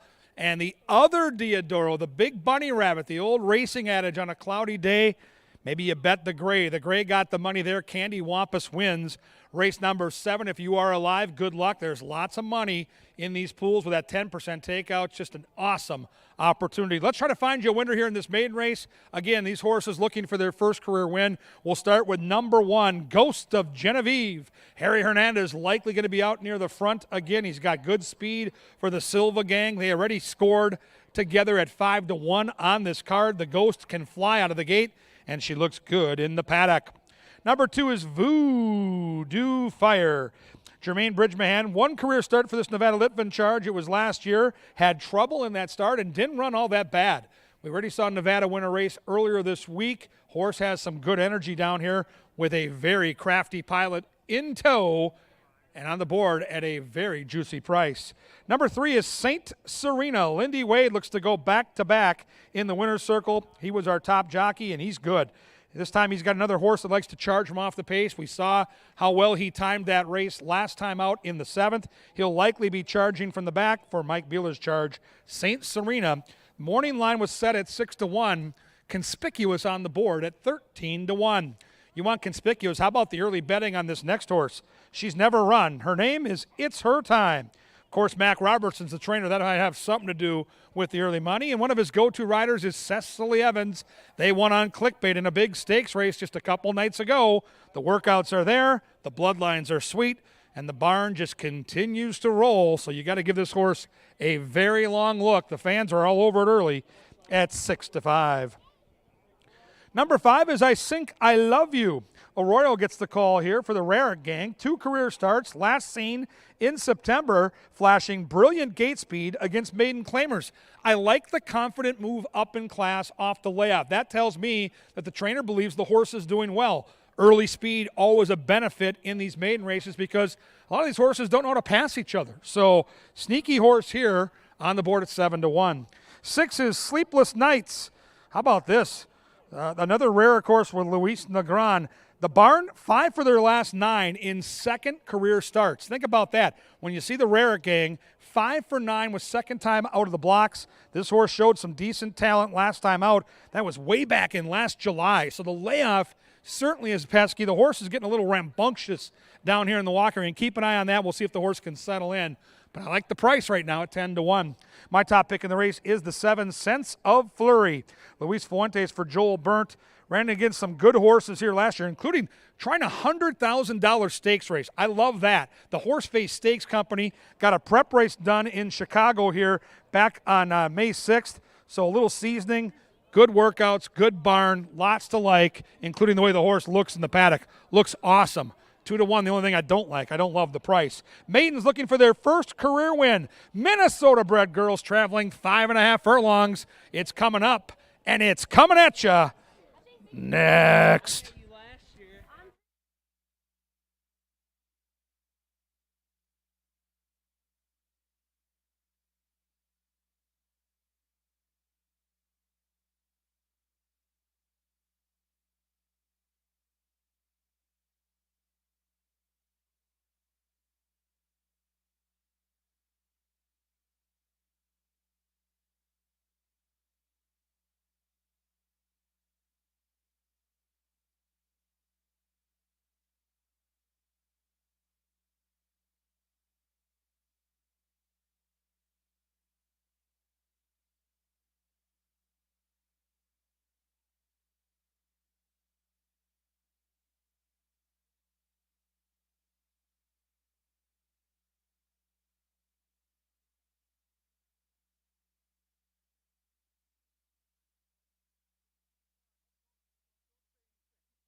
They're at the gate. It's race time. It is the Saturday penultimate, beginning Dr. Dan's late double. Sense of Flurry, with a flurry of win wagering action late, is even money. It's Her Time debuts, well supported every click of the way, 3-1. Ghost of Genevieve, 5-2 for the thumbs up gang. The rider is looking for his 4th win on the card. Sense of Flurry in Minnesota Maidens. Racing. Voodoo Fire was off 5 steps slowly, and Sense of Flurry with a fury out of the gate has been overtaken by Ghost of Genevieve. Ghost of Genevieve sings along, opening up by 2.5. It's Her Time debuts in second to the inside of I Think I Love You. Then we come back to Saint Serena, 5-6 lengths from the lead. That one is joined by I Think I Love You and outside Sense of Flurry. Then we come way back to Sleepless Nights, and Voodoo Fire is tailed off out of the race. Round about the quarter pole, Ghost of Genevieve and Hernandez 3.5. It's Her Time lay second. After that is Saint Serena. And then we come to I Think I Love You, and Sense of Flurry's behind that one, not firing. Ghost of Genevieve trying to disappear in the winner's circle, but instead has been collared, passed, and buried. It's Her Time with a thrust. Holy cow, well done, young lady. It's Her Time indeed.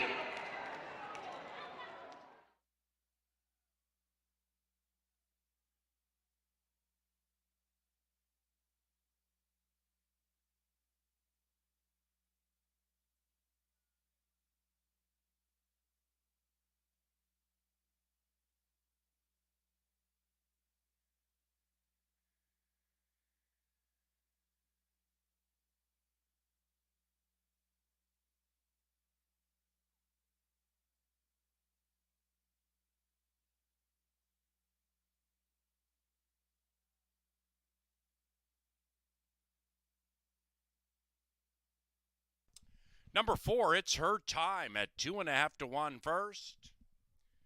4-1-3-5 in 104.48.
Eighth official, 1980 for the exacta. Trifecta paid nearly $50. Superfecta $57.72 for a dime. Double $7 and change. Pick 3 $12.60. Walking up to the winner's enclosure, It's Her Time, and Cecily Evans, the winning trainer Mac Robertson, and the winning owner Warren Bush, who also bred this filly in Minnesota. It's Her Time is a 3-year-old bay daughter of Not This Time.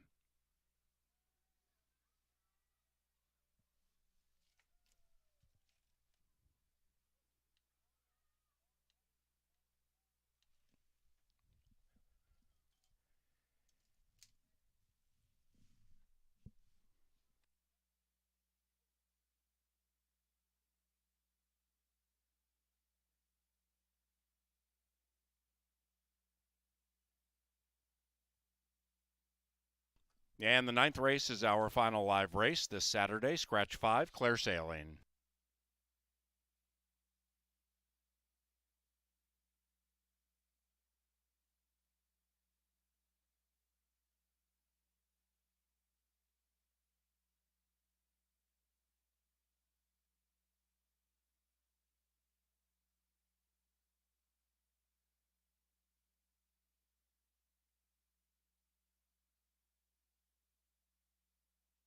And they're racing. Voodoo Fire was off 5 steps slowly. And Sense of Flurry with a fury out of the gate has been overtaken by Ghost of Genevieve. Ghost of Genevieve zings along, opening up by 2.5. It's her time. Debuts in second to the inside of I Think I Love You. Then we come back to Saint Serena, 5-6 lengths from the lead. That one is joined by I Think I Love You and outside Sense of Flurry. Then we come way back to Sleepless Nights, and Voodoo Fire is tailed off out of the race. Round about the quarter pole, Ghost of Genevieve and Hernandez 3.5. It's Her Time lay second. After that is Saint Serena. And then we come to I Think I Love You. And Sense of Flurry's behind that one, not firing. Ghost of Genevieve trying to disappear in the winner's circle, but instead has been collared, passed, and buried. It's Her Time with a thrust. Holy cow, well done, young lady. It's Her Time indeed.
Hey guys, Kevin Gorg, Angela Herman up here in the prestigious Canterbury Park press box. And Ange, we come down to the final leg of this pick 5. A pick 5 we gave out right here on this screen a couple hours ago.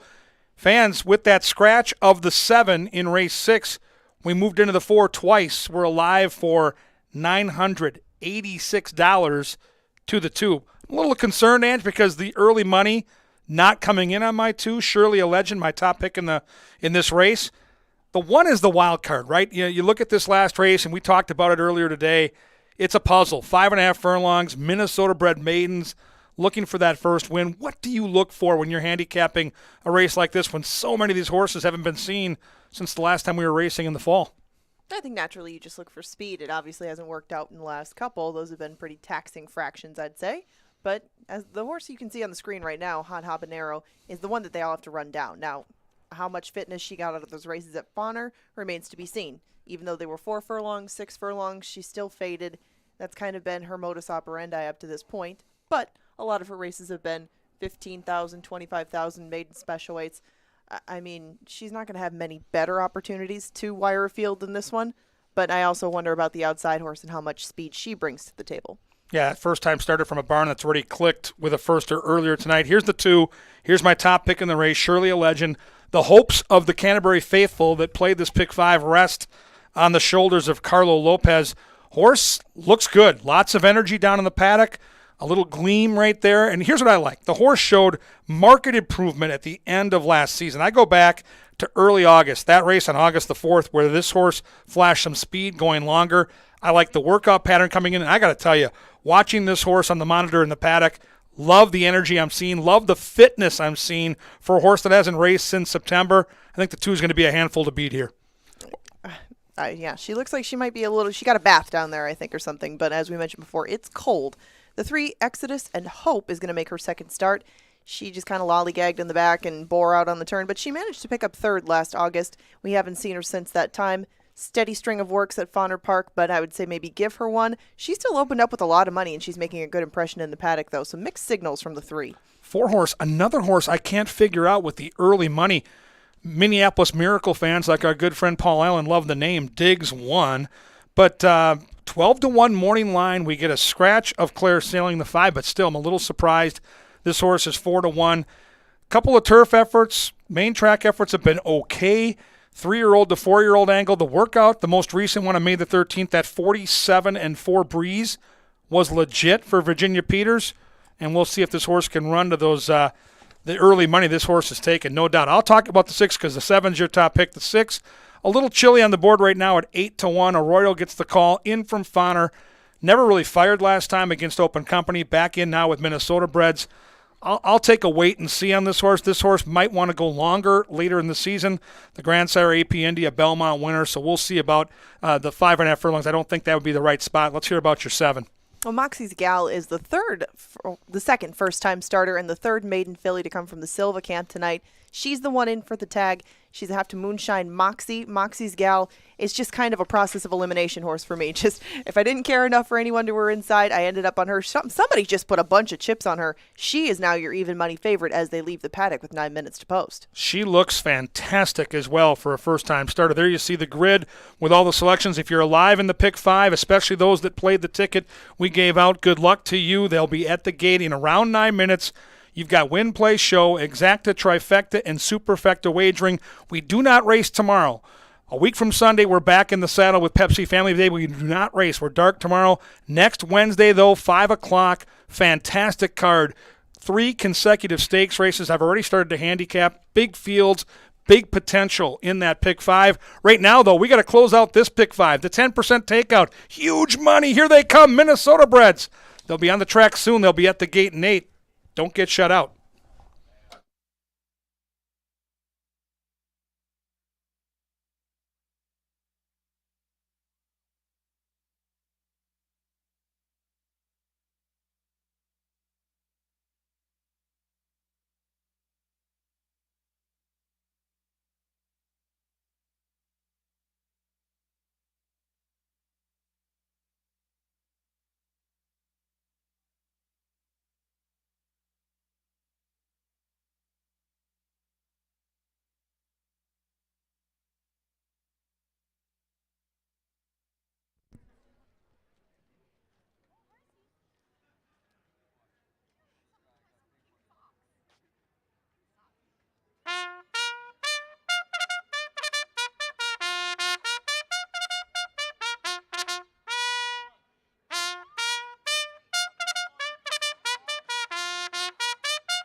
All right, we're down here for the last race of the night, the last promo of the night. Remember, our card casino is open beyond this. They're open 24 hours, and we have one more game to play before you go play yourself.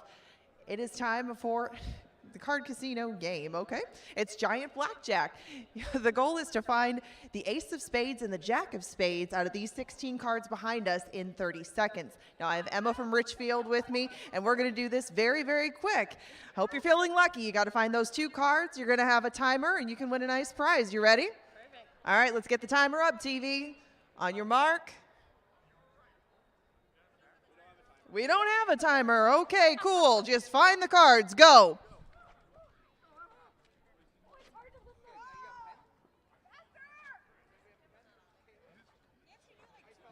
We found the ace of spades. Quick, go, go, go, go. We don't have a timer, no rush. There it is! Way to go. Nice going, Emma. You've won yourself a daily double pack. Got some goodies in there to come back and enjoy more. If you would like to go to the card club and get your excitement the same way that Emma just did, head inside on the first floor. We have some of Minnesota's friendliest dealers dealing out blackjack, casino games, poker, and more.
And they've reached the starting gate. It's post time.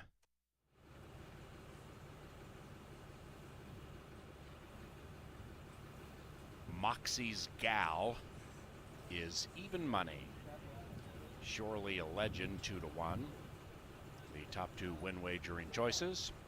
As Hot Habanero, first maiden in. That's the daughter of Artie Schiller and Uncle Milty's Hot Body. Exodus and Hope.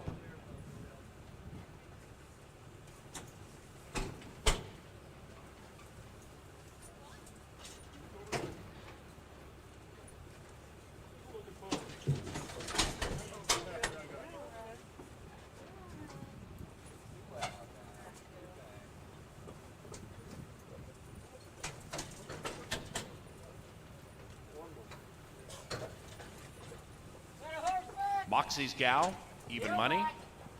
The final Minnesota-bred filly into the gate. Final to load. Opening racing week at Canterbury Park.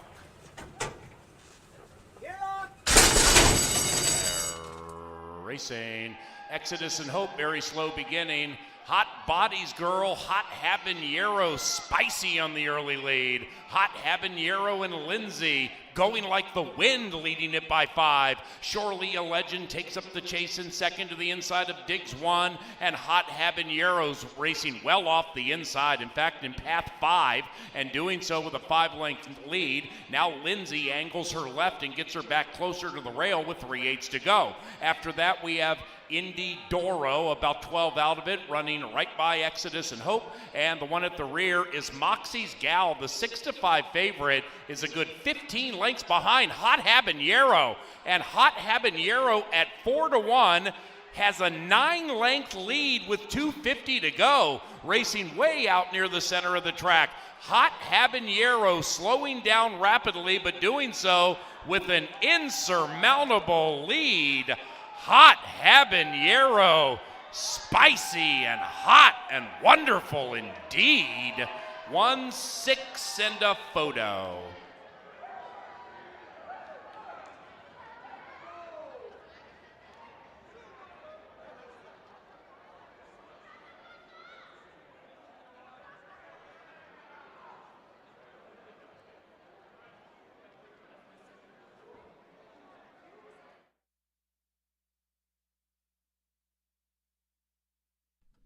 Number 1, Hot Habanero in 106.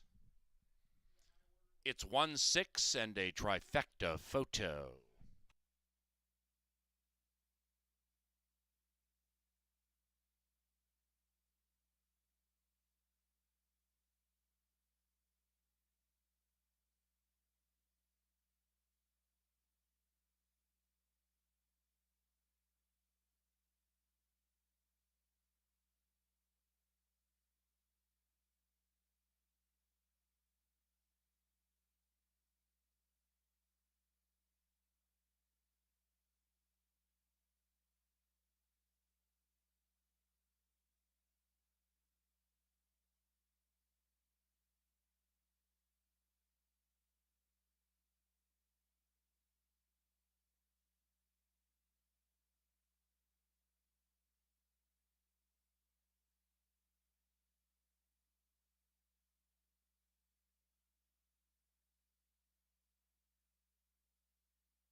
To the winner's enclosure, Hot Habanero and Chad Lindsay, the winning trainer, Sandy Swear, and the winning owner, Milt Suter.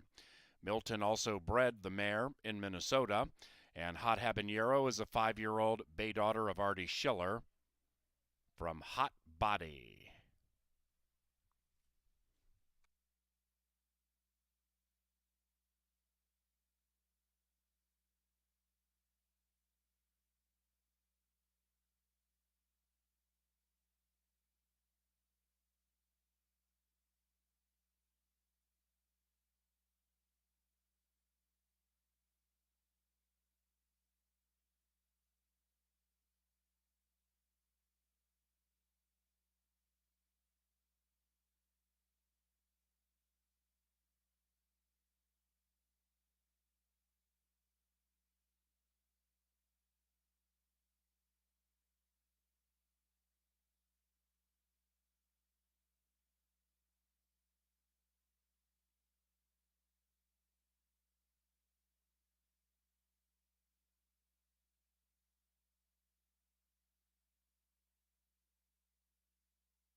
Number 3, Exodus and Hope ran third. It is 1-6-3-2 in the 9th.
racing. Exodus and Hope, very slow beginning. Hot Bodies Girl, Hot Habanero, spicy on the early lead. Hot Habanero and Lindsay going like the wind, leading it by 5. Surely a Legend takes up the chase in second to the inside of Diggs 1, and Hot Habanero's racing well off the inside. In fact, in path 5, and doing so with a 5-length lead. Now Lindsay angles her left and gets her back closer to the rail with 3/8 to go. After that, we have Indy Doro, about 12 out of it, running right by Exodus and Hope. And the one at the rear is Moxie's Gal. The 6-5 favorite is a good 15 lengths behind Hot Habanero. And Hot Habanero at 4-1 has a 9-length lead with 2:50 to go, racing way out near the center of the track. Hot Habanero slowing down rapidly, but doing so with an insurmountable lead. Hot Habanero, spicy and hot and wonderful indeed. 1-6 and a photo.